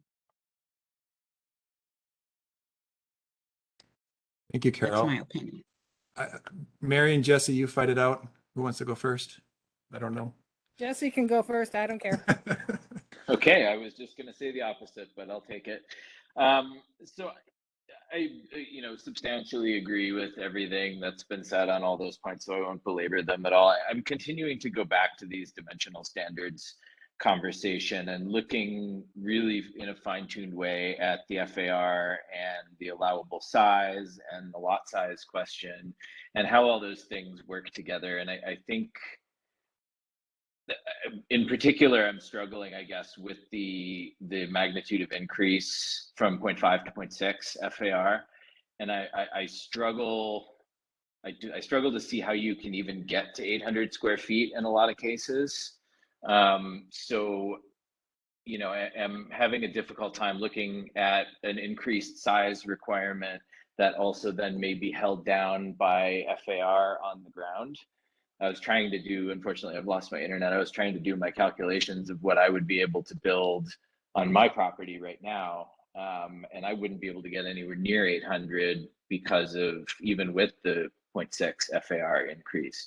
So I think if the goal is really to encourage the development of this housing typology, I think we ought to really take a finer look at the actual impacts of that FAR number and frankly use that to guide the size of the ADU. I just see an ADU size limit as this sort of wholly separate thing that is just as well done elsewhere by other things that are already on the code. Then it makes it easier and more approachable for prospective builders who are, as we've touched on, lay people typically. It makes it more straightforward for them to understand how everything is going. So that's my thought there. It's more of a comment and less of a statement, other than that I think we should look really carefully at how we're limiting from a size perspective. Can you go back to the main list again? I'm sorry, I'm juggling with this with my phone, so thank you. Jesse, I'm sorry to interrupt, but is it okay if I ask a clarifying question for staff's benefit? Absolutely, absolutely. So if I understand what you're saying, you're arguing that the square footage limit sort of doesn't do anything because the FAR requirement is already providing that limitation. Is that a good summary? Essentially, it's hitting me as redundant, I guess. Like, why can't we just govern it with FAR rather than having a size requirement and an FAR requirement and have somebody get really excited, for example, about being able to build an 800 square foot ADU only to find out that their FAR will only allow them to go to 450 or something. Okay, thanks. I just wanted to make sure I understood that. Yeah. And I guess I will leave it there. Okay, Mary, and then Ryan. By the way, Chris and Carol, do you just have your hands up from before? Okay, we'll do Mary and then Chris. Ryan, please. Jesse, were you actually done? Because you wanted to go back? Did you have something else you wanted to say? I have some other comments, but they're generally repetitive of what other people have said, so I'll just leave it. Okay, well, this is kind of repetitive, but I want to piggyback on what Chris said about parking because that I have a concern about, particularly if you convert a garage and kick 2 cars potentially out on the street, and then the people that are going to be in that ADU have 2 cars. You've just put 4 cars out on the street. And in this neighborhood, I'm sorry, but I can barely get through with my Fiat because there are cars parked all along 17th. And it also happens to be an emergency route for, and God help me how they get through for ambulances and fire. I really don't want to see any one of our neighborhoods start to look like Capitol Hill.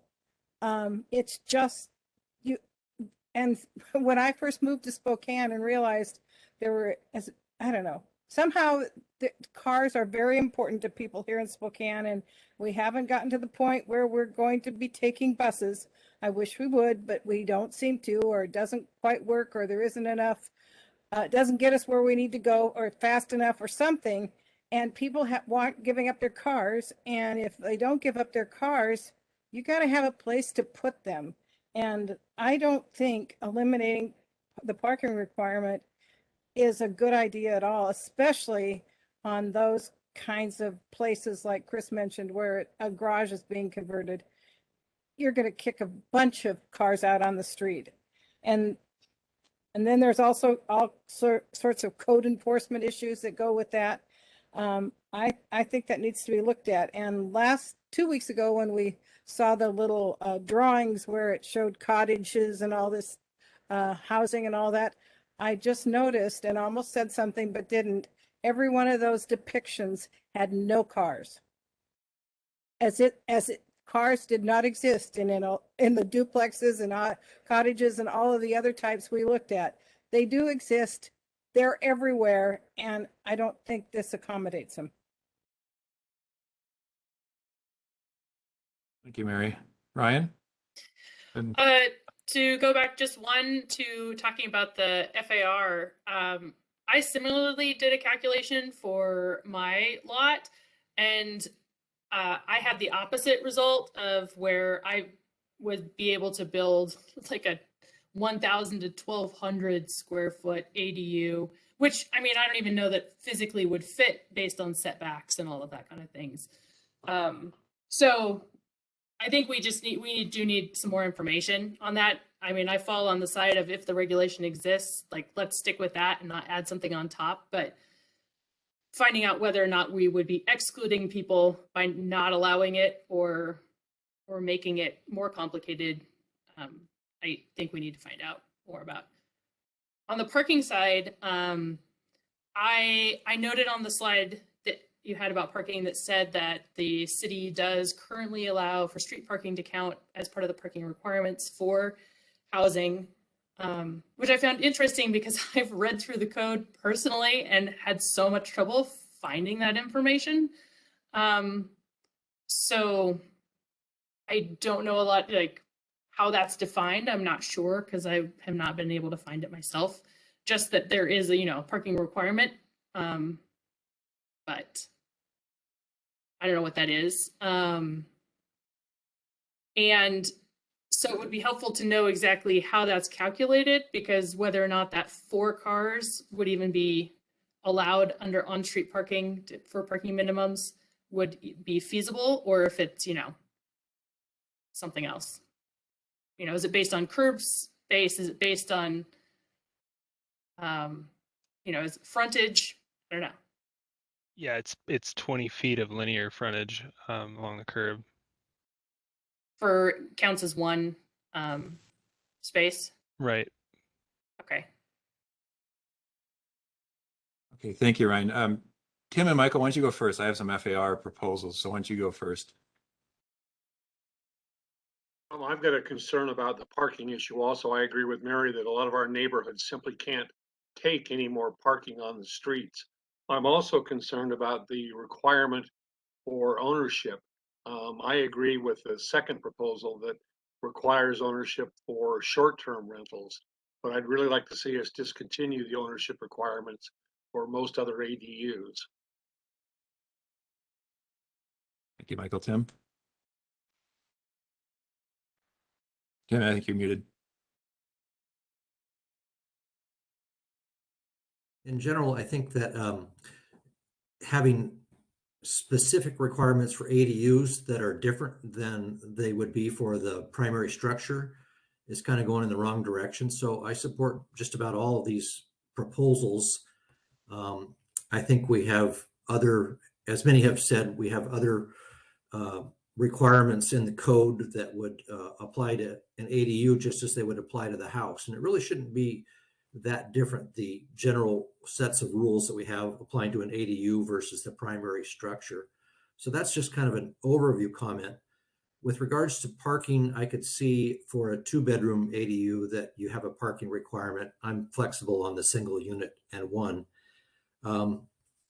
And then if we could just go back to that summary slide with the 7 requirements on it for a second there. Yeah, I'll navigate there. Thank you. I think the owner occupancy one is the other one I wanted to comment on. I'm a small-time landlord as well as owning a home, and well, everybody wants to buy my home. I can't believe the number of little cards I get in the mail and all that. But the point is, there's an awful lot of our housing stock that is owned by landlords. So if we were to take 30 or 40% of our housing stock and say you can't do an ADU there because there's not an owner on site, then we're greatly limiting the potential for ADUs. So there can be some good and bad things from that aspect of you want to have good development, but I do think that we're better off in terms of having more housing, more ADUs, to not have any owner requirements. So that's it for my comments. Thanks. Okay, I'll make a couple quick comments. By the way, on that ownership, I think it's, I mean, I think it's a fine line between, talking about who lives where. And I mean, I told you I'm in an ADU right now. I might be in violation. The homeowner is dead, my father-in-law. So is a trust a homeowner? I don't know. So anyway, beyond the point, but FAR can start to address as a bonus structure a lot of this. I mean, parking is not unrelated to FAR in the sense that, we're putting we're calling these accessory units. That's why we're allowed by right to, to do these, build these. But if we start to think of them more, breaking down the typology and these dimensional requirements on a specific typology of an ADU, it starts to encourage now the potential for market to determine if you want to do a tuck under, garage. It starts to look a little bit more like a hybrid between what we think of as an ADU accessory unit and a townhome or something like that, right? That has a fighting chance at being fee simple in the future or so forth. So one of the co-chairs of the Seattle Planning Commission is a professor at University of Washington, Rick Muller.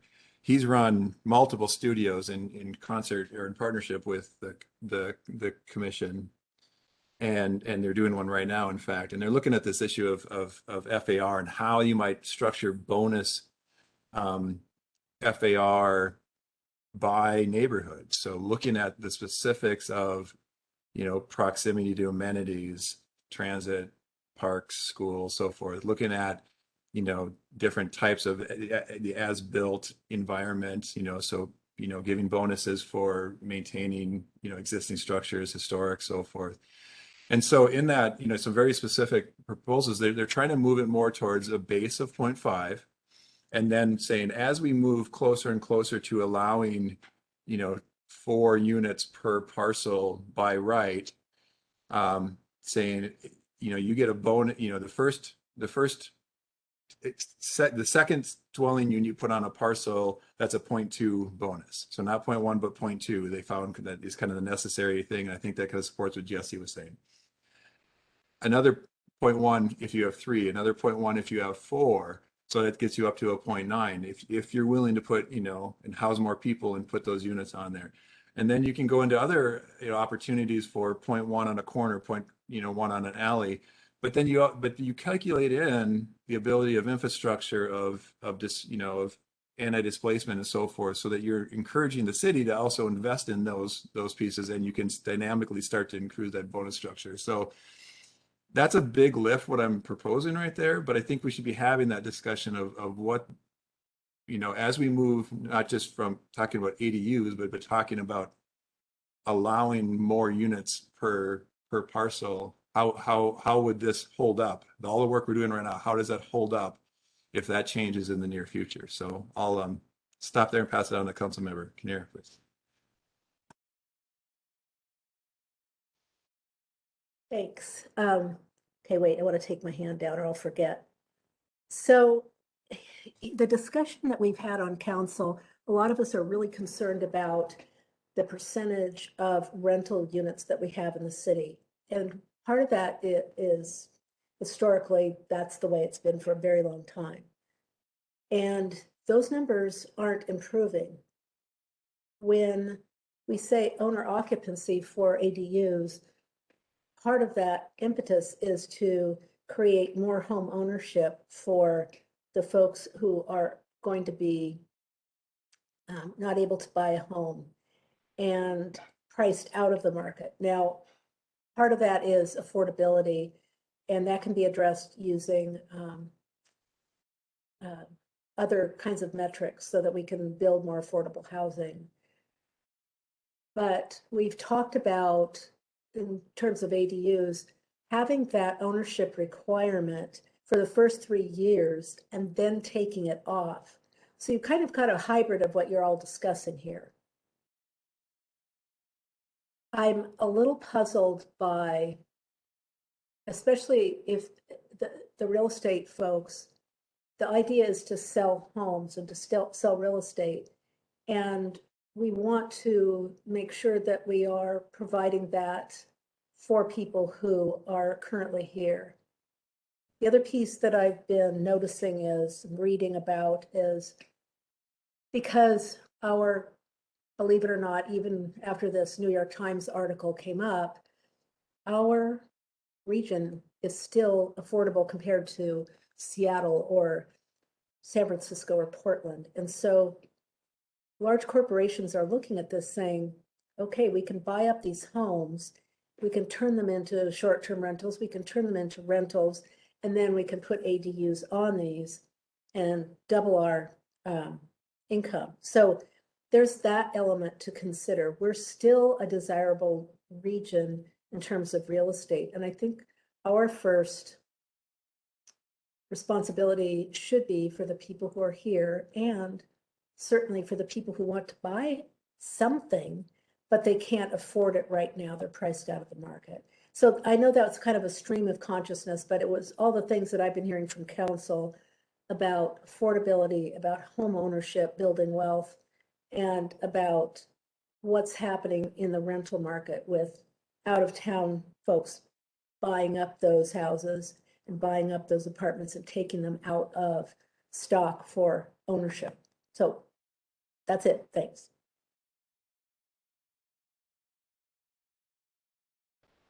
Right. Regarding the encouragement of homeownership or the availability of rental units in the neighborhood, I'm very familiar with the idea of duplexes and triplexes being used as a pathway for homeownership, affordable homeownership for people going back 100 years. I'm not sure that ADUs are maybe the place to be doing that. If we, I know we're not talking about duplexes and other units right now. And as far as how many rental units there are versus owner-occupied homes in the city, is that something that we should even be regulating or considering? Because despite the low amount of homes for sale right now, the rental units is really low right now too. So people are being crunched even for finding available affordable rentals in the city. Chris? So on this owner occupancy thing, clearly the rental market in Spokane is as tough as I've seen it in a lot of cities in California. And that works against the growth of the city in a number of ways. One of my largest clients is the University of California. And if you allow homeowners to build ADUs and rent them, for example, to university students, is one of the most university intense cities I think I've ever been in, outside of Los Angeles and San Francisco. We need those students. Students attract revenue, which allows the universities to do research, which attracts big business. The idea that we would restrict that at a time when we don't have rentals, we need housing that is reasonably affordable for a wide range of residents. I think if we hold on to an owner occupancy requirement while we're at the same time promoting the idea of ADUs, we're taking one step forward and one step back at the same time. Thank you, Chris. Mary.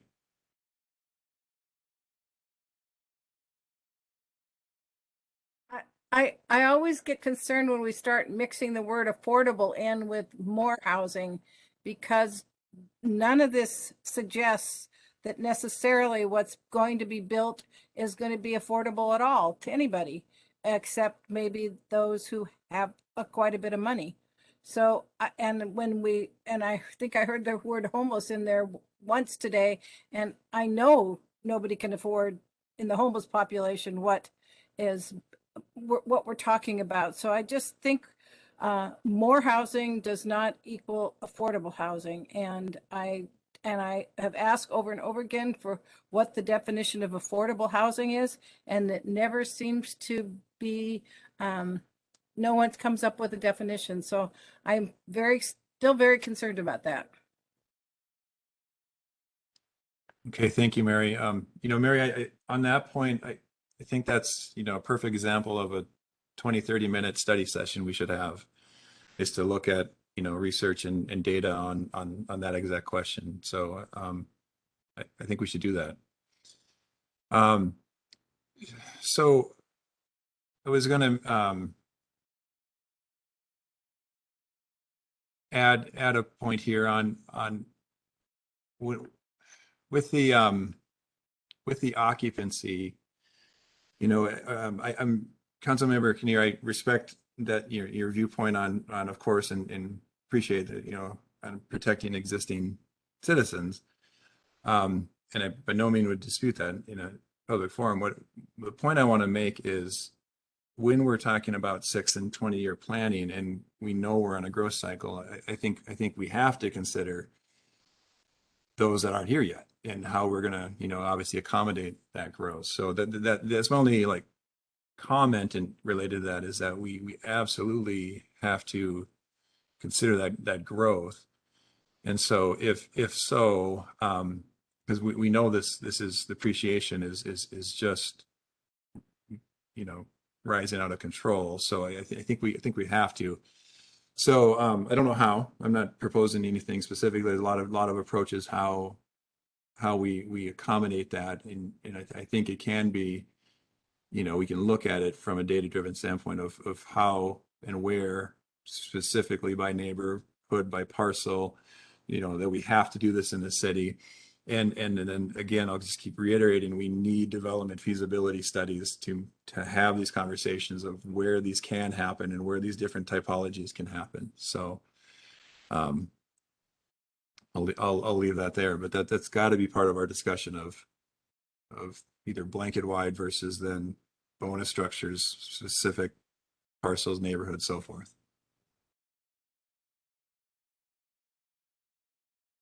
Anyone else?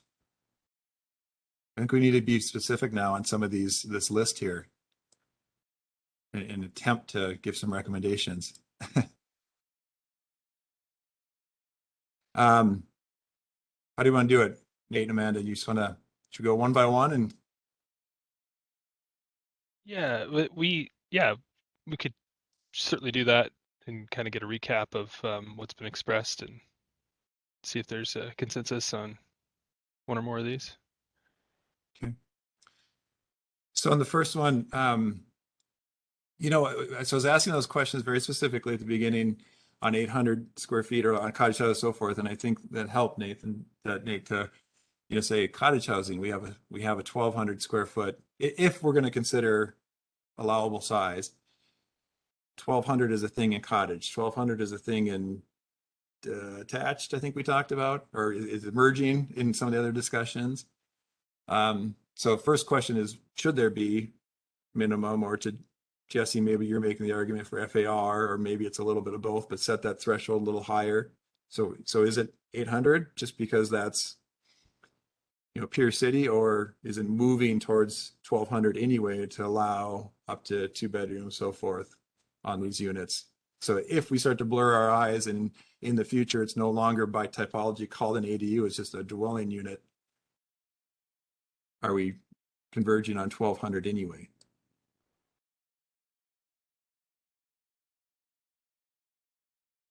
Can I jump in here real quick, Todd? Please, yeah. Yeah, I generally agree with what you just said. I come down on the size of let's do it through FAR and bonuses, since we're already talking about making some moves there. And so to limit it separate from that other limit feels redundant. However, should we choose to go the limit route, I think at least something like 1,000, if nothing else, if not 1,200, is appropriate for all of the very practical reasons about, being able to house families instead of single people and all those sorts of considerations. So those are my thoughts on that point.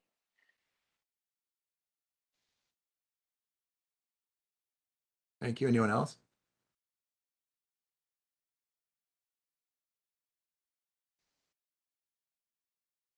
I would support it bumping to 1,000, or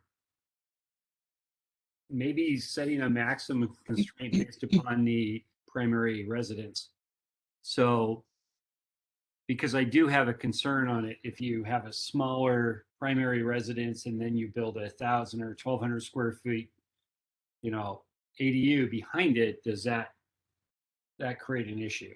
And I could see that occurring in some areas that have really small homes. So, Chris? It seems to me that ADU1 and ADU2 point at each other. The idea that we're going to allow for a detached ADU to grow to 800 feet, if later we want it to get bigger, you can always let it get bigger, right? You got to start somewhere, pick a number, and I think staff did a great job of showing that 800 was a popular size. But I think critical path of those two is ADU2. As some of the other commissioners have mentioned, I mean, there's some tiny lots in Spokane. And removing the minimum lot size for a detached ADU is tricky. But those two point at each other in terms of, is there a minimum size? ADUs are typically not tiny houses. They're literally ADUs, self-contained houses, kitchens, bathrooms, that kind of thing. So it feels like these two point at each other, and we need to consider them as sort of leaning on each other. I'll add that I think 1,000 is, if to Jesse's point, if we do a limit, 1,000 is close, but it's not big enough. I'm designing unit layouts in Tacoma right now that can be used for 2 stories over a garage as a townhome, or without the garage below is an ADU, and those are 18 by 30, and it's tight if you have stairs. It's appropriate, and we can see this in Kendall Yards, but that it just kicks you closer to 1,100. So I would argue for 1,200. I respond to Commissioner Francis. Yes, please. So just on the small lot thing, I just wanted to clarify where I'm arguing from with that particular thing is, say you have a 0.5 FAR on a lot with a very small house. And so someone could, in theory, build a very large ADU. That homeowner could also add on to that very little house, and you would end up with the same amount of built material on the site. Just in one case, it's currently allowed today, they could build their little house much bigger. This is just allowing the same amount of building to be built on a parcel, just maybe in a different location and accommodating more people. That's, I guess, where I'm coming from.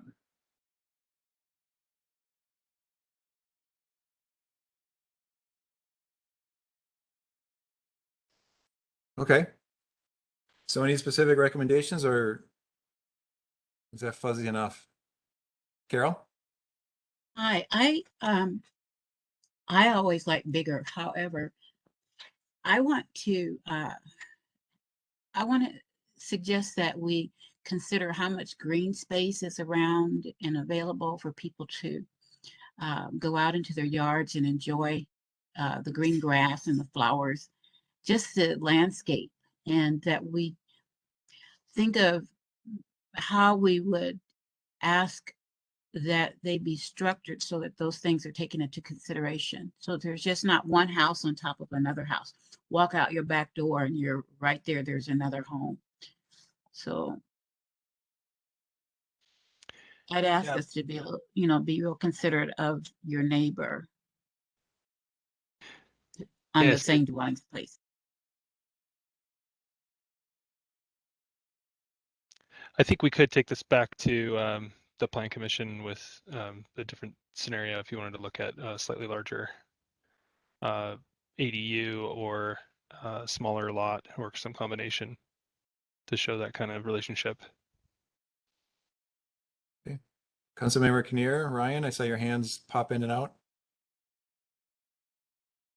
Well, I just was thinking that, I'm in favor of no limit if there is a way, to use existing lot usage standards.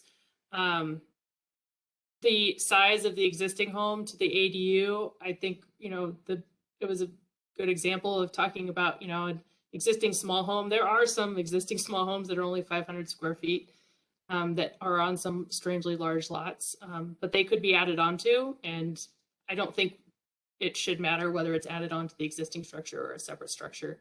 If the accessory unit becomes bigger than the main unit, I mean, in 10 years, does anyone remember which one is the primary unit anyway? And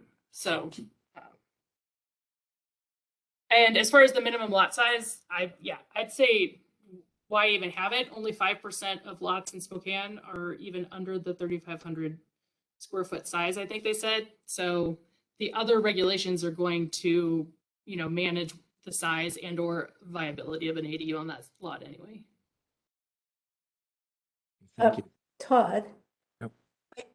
I lived in a 900 square foot house in Seattle, and people are living in smaller spaces. So I'm not sure that 1,200 feet is necessarily something that we want to have. It's supposed to be accessory dwelling unit. And then to Carol's point about open space, I would applaud that, number one. Number two, remember too that council passed an ordinance that is shooting for a 40% tree canopy by 2030. So at some point, and this is not just street trees, so at some point we need to allow for that open space for a quality of life for all our neighborhoods. And when you create density, as we want to do, and as is really good for our community, we have to allow enough space for that green space. And I don't consider a balcony green space, but I'm talking about, landscaped area, especially trees, that we are going to be needing and requiring if we want to combat the heat island effect, cleaning our air quality, cleaning our air and improving air quality, and certainly combating climate change. So thank you, Carol. Nobody's talked about that, so thank you.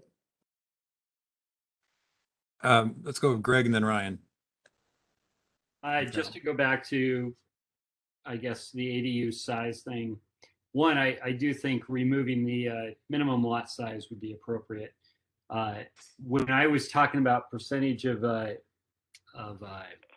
primary residence, I was actually thinking more for larger residences rather than the smaller. I know I talked about the smaller unit, and I think, even if you did have an 800 square foot home, I have no problem putting a 1,000 square foot ADU behind it.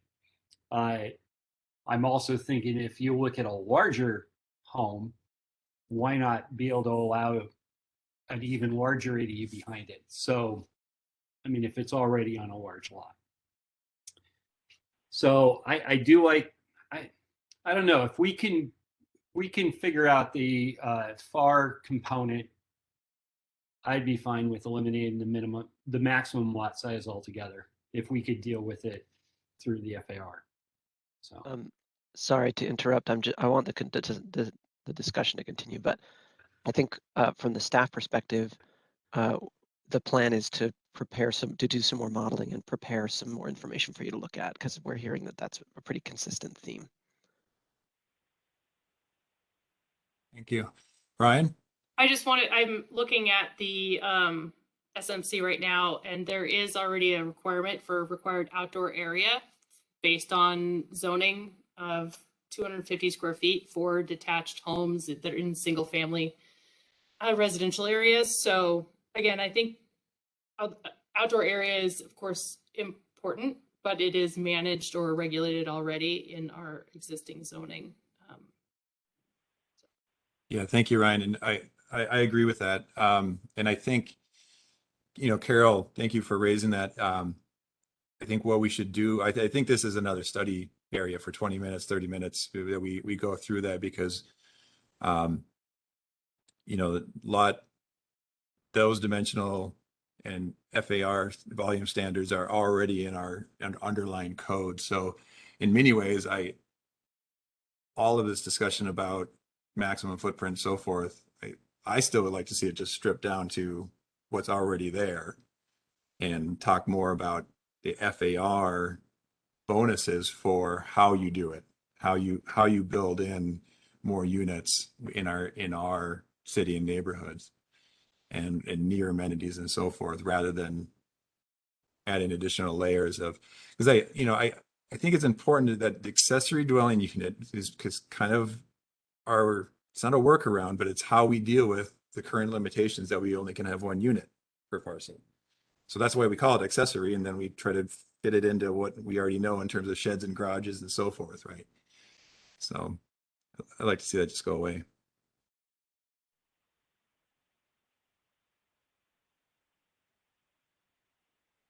It'd be a lot simpler, and it would really encourage what we're trying to achieve here. I have a question that's kind of outside the context of these items, and I saw it in the code. If I'm reading the code correctly, you could have a detached ADU or an internal ADU, but you could not have both. Is that correct? Even under the proposed changes?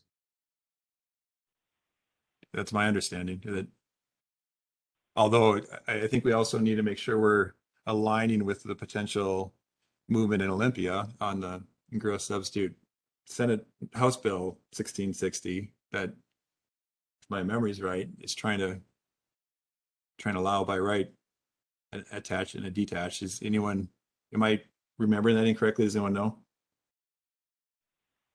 So first of all, Greg, that is correct. We are not proposing a change that would increase the number of allowable ADUs. That's just not a change that we have that has come through the process at this point. And Todd, that is also correct. The state bill does, at this point, does include requirements that cities allow both an attached and a detached ADU. We've kept an eye on that as it has come through the process, but we also, there's so much messiness in the legislative process. There's no way to really guarantee what's going to end up coming through or whether a bill will even get passed. So the feeling was to continue with these proposals as they stand, and then obviously if the state code makes different requirements, especially for the number of ADUs, that would be a subsequent change that we consider. Thank you for that, Dr. Gardner. Yeah, and just on legislative, I personally approach legislative. I mean, this argument of local control is going to try to kill it anyway. So let's take local control of it. And I think what's more important in Olympia, in my opinion, is the discussions that are being had across the entire state of these concepts of the technical and really the convergence of these kind of technical discussions. And so I think we can really lean on it, even regardless of whether or not it's preempted from the state level, is my opinion.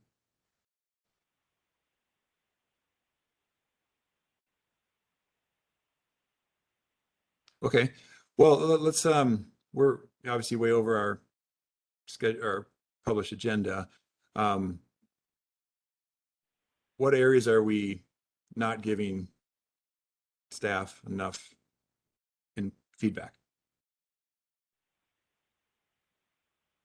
And staff, do you need more concise recommendations, or is just the discussion? Maybe I can try to summarize what we've heard, and staff, please jump in if there's something I missed.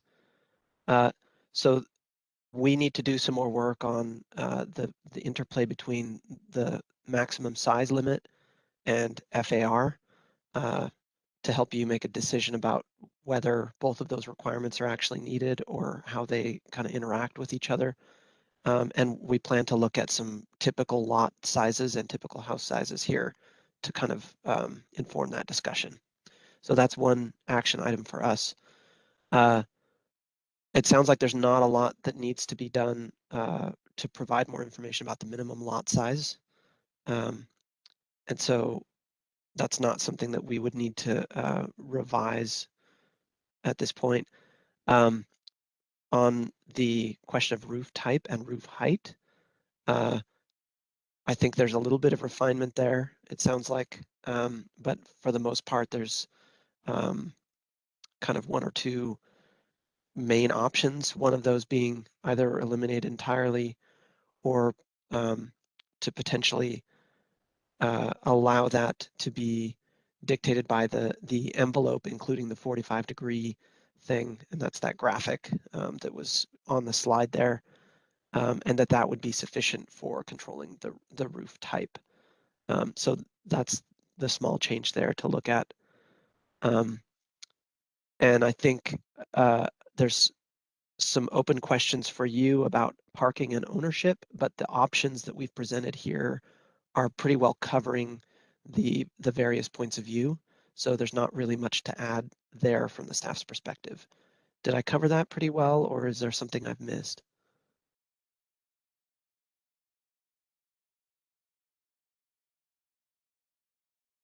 Nailed it from my perspective. Great job. It's my first time. Looks like Commissioner Neely might have something to say. Oh, sorry. Yeah, I'm monitoring. At the risk of ringing my favorite bell today, everything we've talked about in terms of detached ADUs, or for that matter, detached with a breezeway, attached additions, those all, again, make perfect sense. But in today's world, I just want to underline that I feel we are not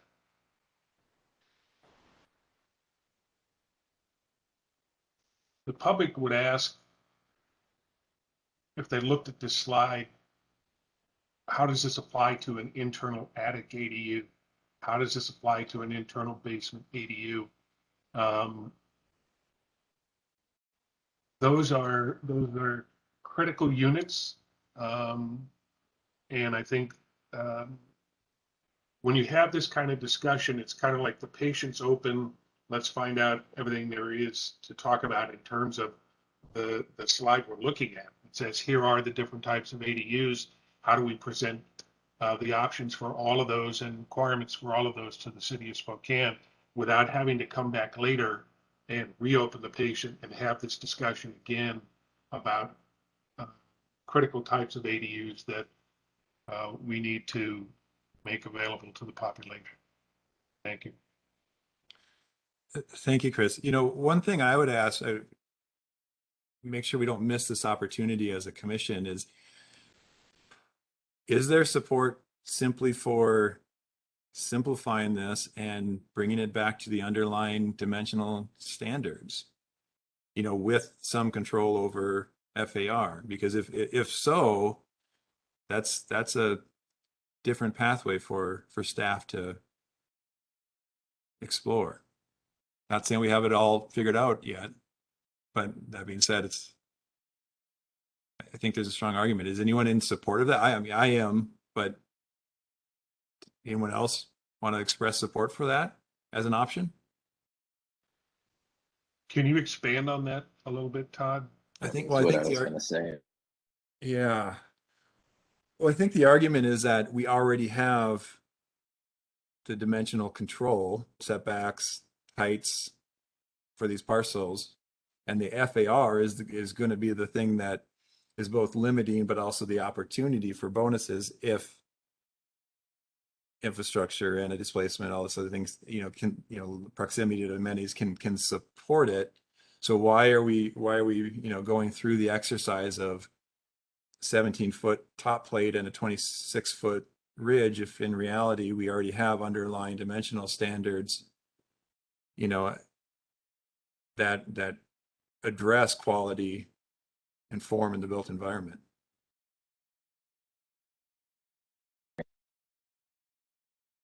Todd, further clarifying question there. I don't disagree with you in principle on any of those things. I'm just trying to kind of pin that back to action items for staff.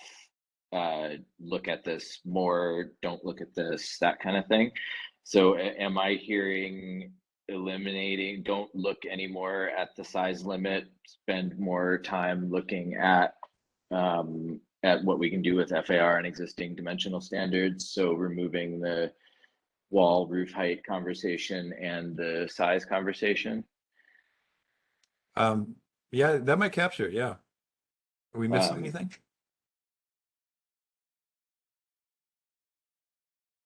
Yeah, no, so I would be in support of that. And sure. removing minimum lot size, right? So yeah, I guess I was taking that as a given because I didn't hear anybody arguing in support of that. But yes, that also. Ryan, you have your hand? Well, it's just parking could potentially fall under that as well. There are parking standards based on units and numbers of bedrooms that exist already. So that if we wanted to fold that into that simpler envelope. Back to the internal ADU though, and obviously part of the reason it's not being discussed as much here is because there's not any changes being proposed to those existing standards. But if we were to simplify the rest of the ADU standards, especially for detached units, we would just need to quickly address the internal standards and see if they still fall in line, because there is a square footage maximum and something about the basement allowable space. Yeah, the proposal is to cap it at 2 bedrooms and keep it at 800 square feet, but then allow for conversion of an existing interior basement space to exceed the maximum floor area, and then also using that term floor area would accept some shorter attic areas, mechanical spaces, things like that. So is there a square footage limit on attic space? Well, there's a square footage limit on the internal ADU, and then there's portions of attics that can be subtracted from that under the definition of floor area. So I'll try to add that for everybody in the chat here in a link. Thank you. Dr. Gardner? Yeah, Nate covered most of what I was going to say. First, I wanted to get back to, Chris, your concern about the internal ADU. I think I'm not totally following the concerns, and so I'm sorry if I'm not answering the question very well. There, a lot of I think some of the requirements you're talking about are already handled by building code, and including things like, or this is not handled by building code. Other considerations like roof design and construction materials, things like that. That's been more a part of the detached ADU conversation, because an attached ADU or an internal ADU is just part of the main structure. And so all of those things are already basically governed by whatever requirements there are on the main structure. So maybe I'm not fully understanding there, but I want to reiterate what Nate said, and this is something that a lot of our discussion was focused on: detached ADUs.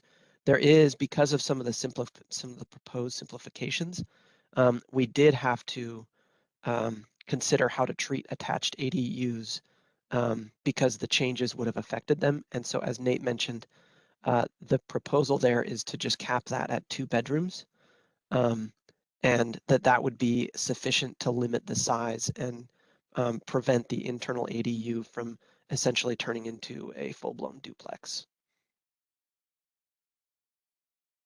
But that's only a comp plan concern. Right? Is that fair to say that we're running up against limitations on number of units per parcel as opposed to Right.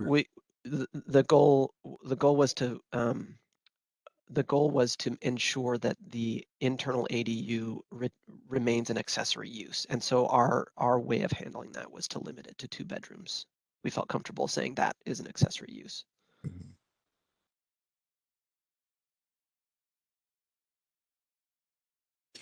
Quick question, technical question.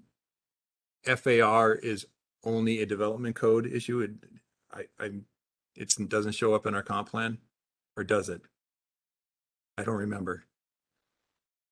Yeah, I think I'm not actually sure, but I think it's a development code thing. It really has the effect of where other communities are using, other ways to, because it is, the consultants pointed out, it's kind of unusual for residential areas, but especially near, areas with like a lot of university housing, student housing, or related to university areas, it helps to limit the floor area of the structures that are built to so it has it does have some of the same effect as limiting bedrooms. Yeah, the reason I bring it up is as opposed to density, which I'm confident is a comprehensive plan item, right? It's a map thing. And the question came up in council study session about density limitations, right? I think the consultant was talking about attached units or something, and going through the example duplexes and so forth, right? And saying, well, this bumped into this is bumping into 10 units per acre at the parcel scale, the limitation, right? And so then I think the council president asked, should we be raising densities up so that at the project level we're able to achieve some of these desirable. So I just raised the technical question because when we're discussing things that need to be done in a comp plan amendment versus a development code amendment, if FAR is a development code amendment, then do we have some freedom to do that, knowing we're running into units per parcel in the comp plan? But if that's the limitation and that could be something that is changed, then we have the opportunity.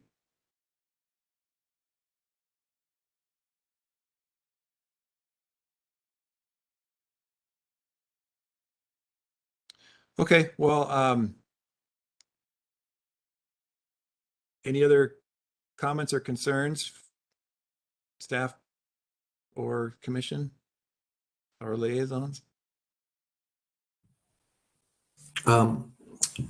Thanks, Todd, for facilitating, and staff for all your work. I just wanted to say hi to our 2 new people. I missed the last meeting, and Spencer, glad you're joining our meetings. So I thought this was good. I hope we can meet live perhaps in April after the mask requirement ends. It would just be nice in terms of a little more personal interaction. I thought this was one of our more productive and thoughtful meetings. And with regards to Chris's point on the internal ADU, he got me thinking about that. And I think even though we're not changing anything, a summary slide that could be part of the public packet about here's what's currently allowed for people in terms of developing an internal ADU would be very helpful.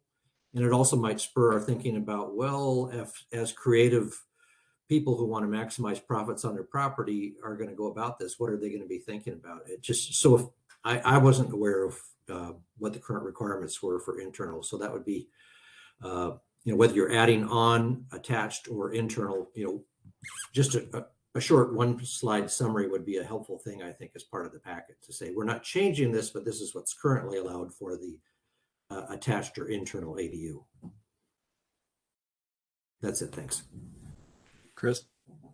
One other thing, AARP did a survey on ADUs. They talked to people 50 and over and said, why would you build an ADU? And fifth on the list was increasing the value of their home. Seventh on the list was income. Number one, 84% of the people surveyed said so that they had a place for a loved one in need of care. And the reason I bring that up is this issue of ADU density on a lot. Because let's say this person wants to build an ADU in the attic for Aunt Edna. We're essentially saying, are we coming down yay or nay on the idea that they can put Aunt Edna in an attic ADU and then put a detached one in the backyard, which could be, you know, an additional revenue source for the owner or to increase the property value? How are we coming down on that? I think there was some discussion earlier about that there may be some state changes to state legislation that preempt the city and go ahead and require the city to allow for 2 accessory dwelling units on a lot, but currently the proposal is only to continue to allow 1.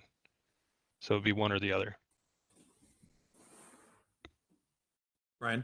Right now, it doesn't. I mean, if you're not charging Aunt Edna rent, she's essentially just your roommate, and so it doesn't.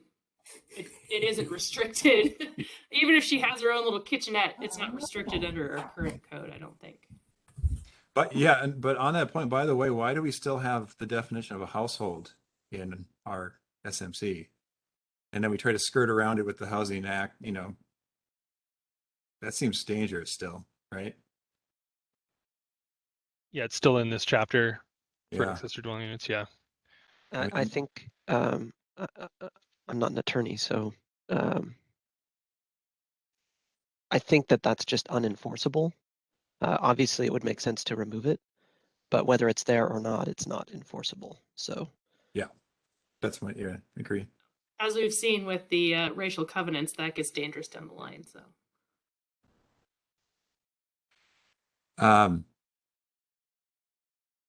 Okay. Anything else? Well, first of all, Amanda, Nate, Trell, Spencer, awesome job. This is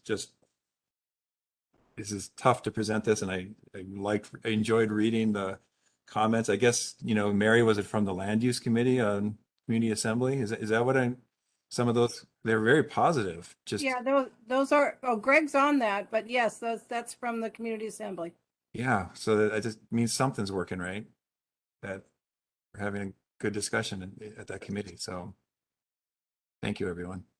We actually had a very good discussion at that meeting, and I really applaud both Amanda and Nate for being very receptive to conversations and really explaining things well so people can understand it.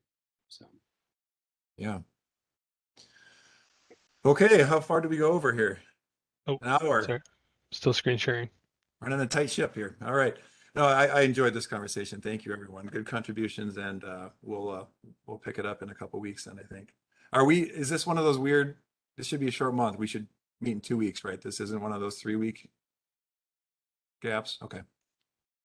Okay. Unless there's anything else, any other business, I guess we should put that out there. Okay. If not, thank you. We are adjourned, and I'll see you in 2 weeks. Have a good evening, everyone.